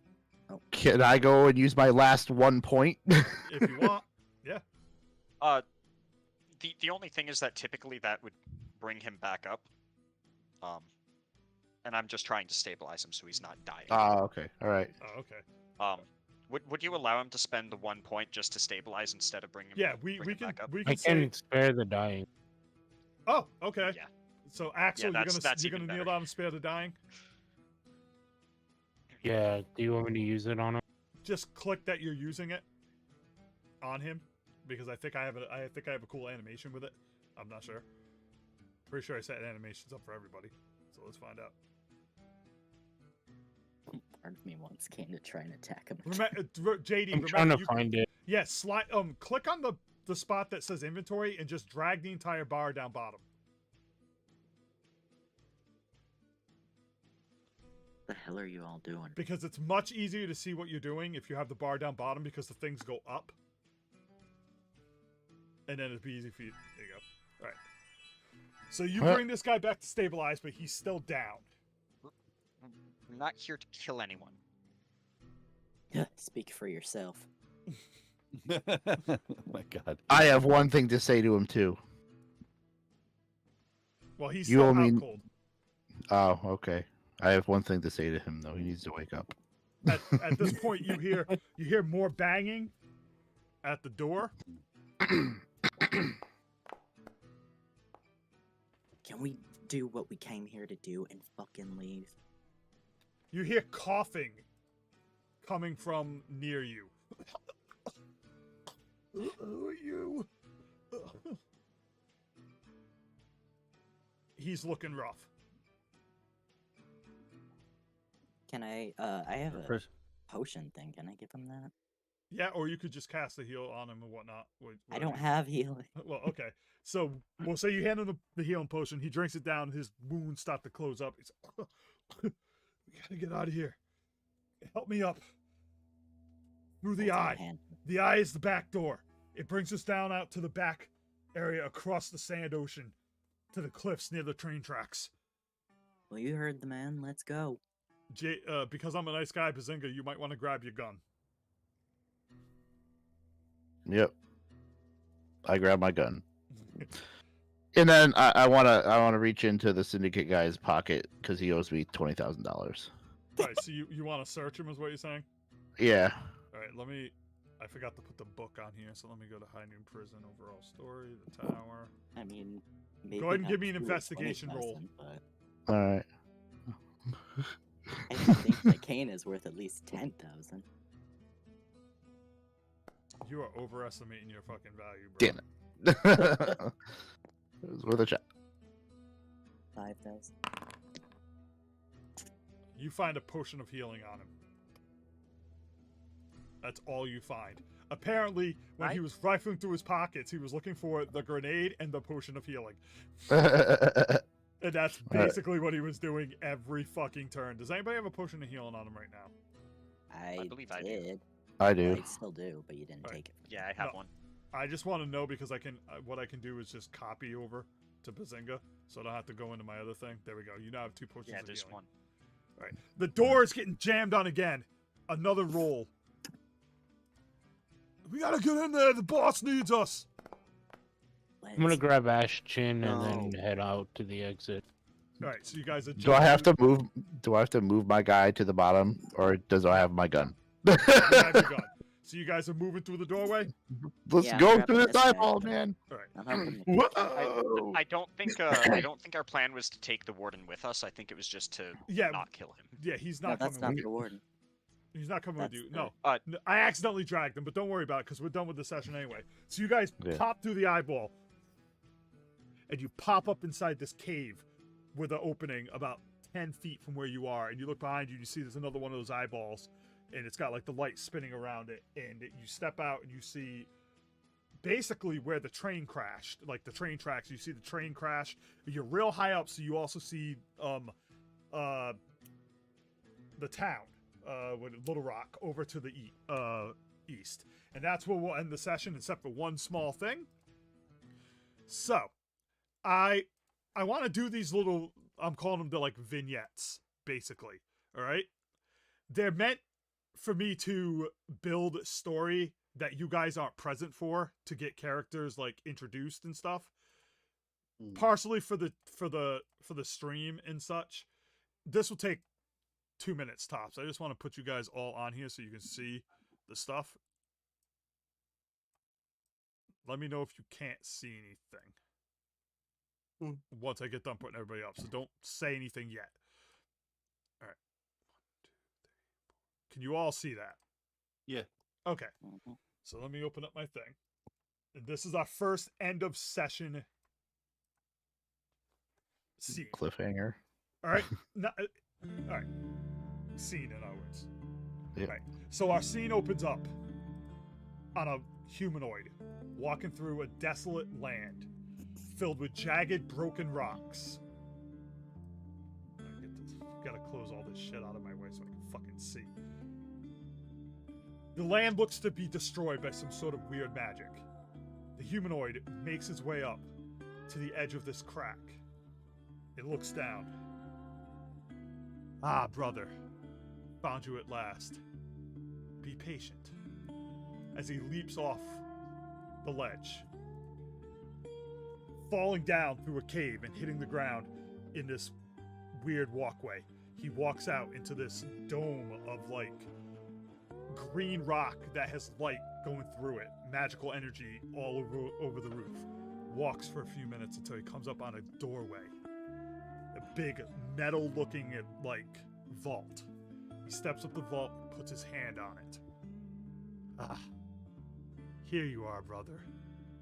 As his eyes light up and electricity shoots out of his hand and blows open the door, ripping the doorway as he steps in to an old broken down laboratory filled with ancient alien tech.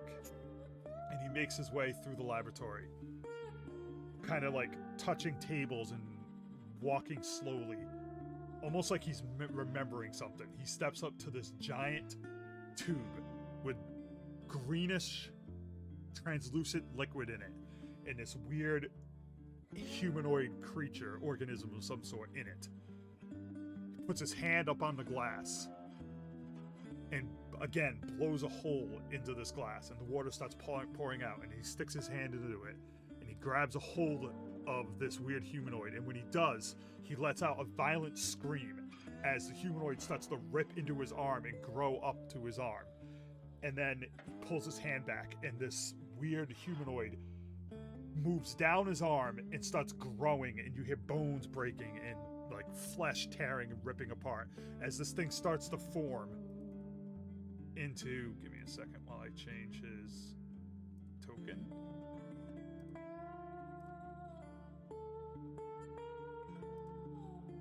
Is this the right one? That's the question. Is that the right one? That is not the right one.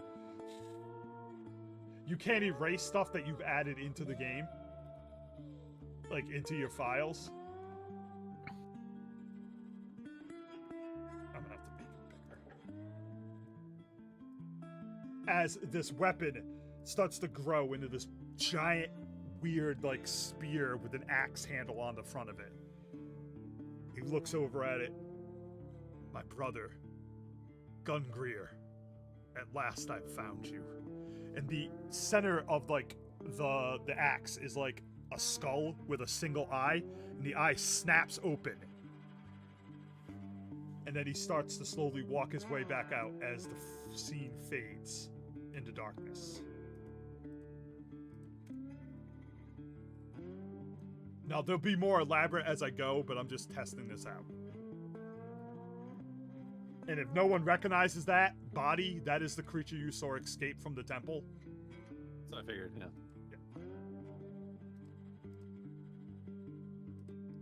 I gotta get better at delivery because I feel like I rushed through that a little bit. But practice makes perfect, doesn't it? Delivery is tough, always. You just need to learn from Drom. You know, Nick is real good at like dramatic delivery, isn't he? He really is. All right, I'm going to kill the stream. Thank you guys for watching. If you did, oh look, is that Dirty Steve?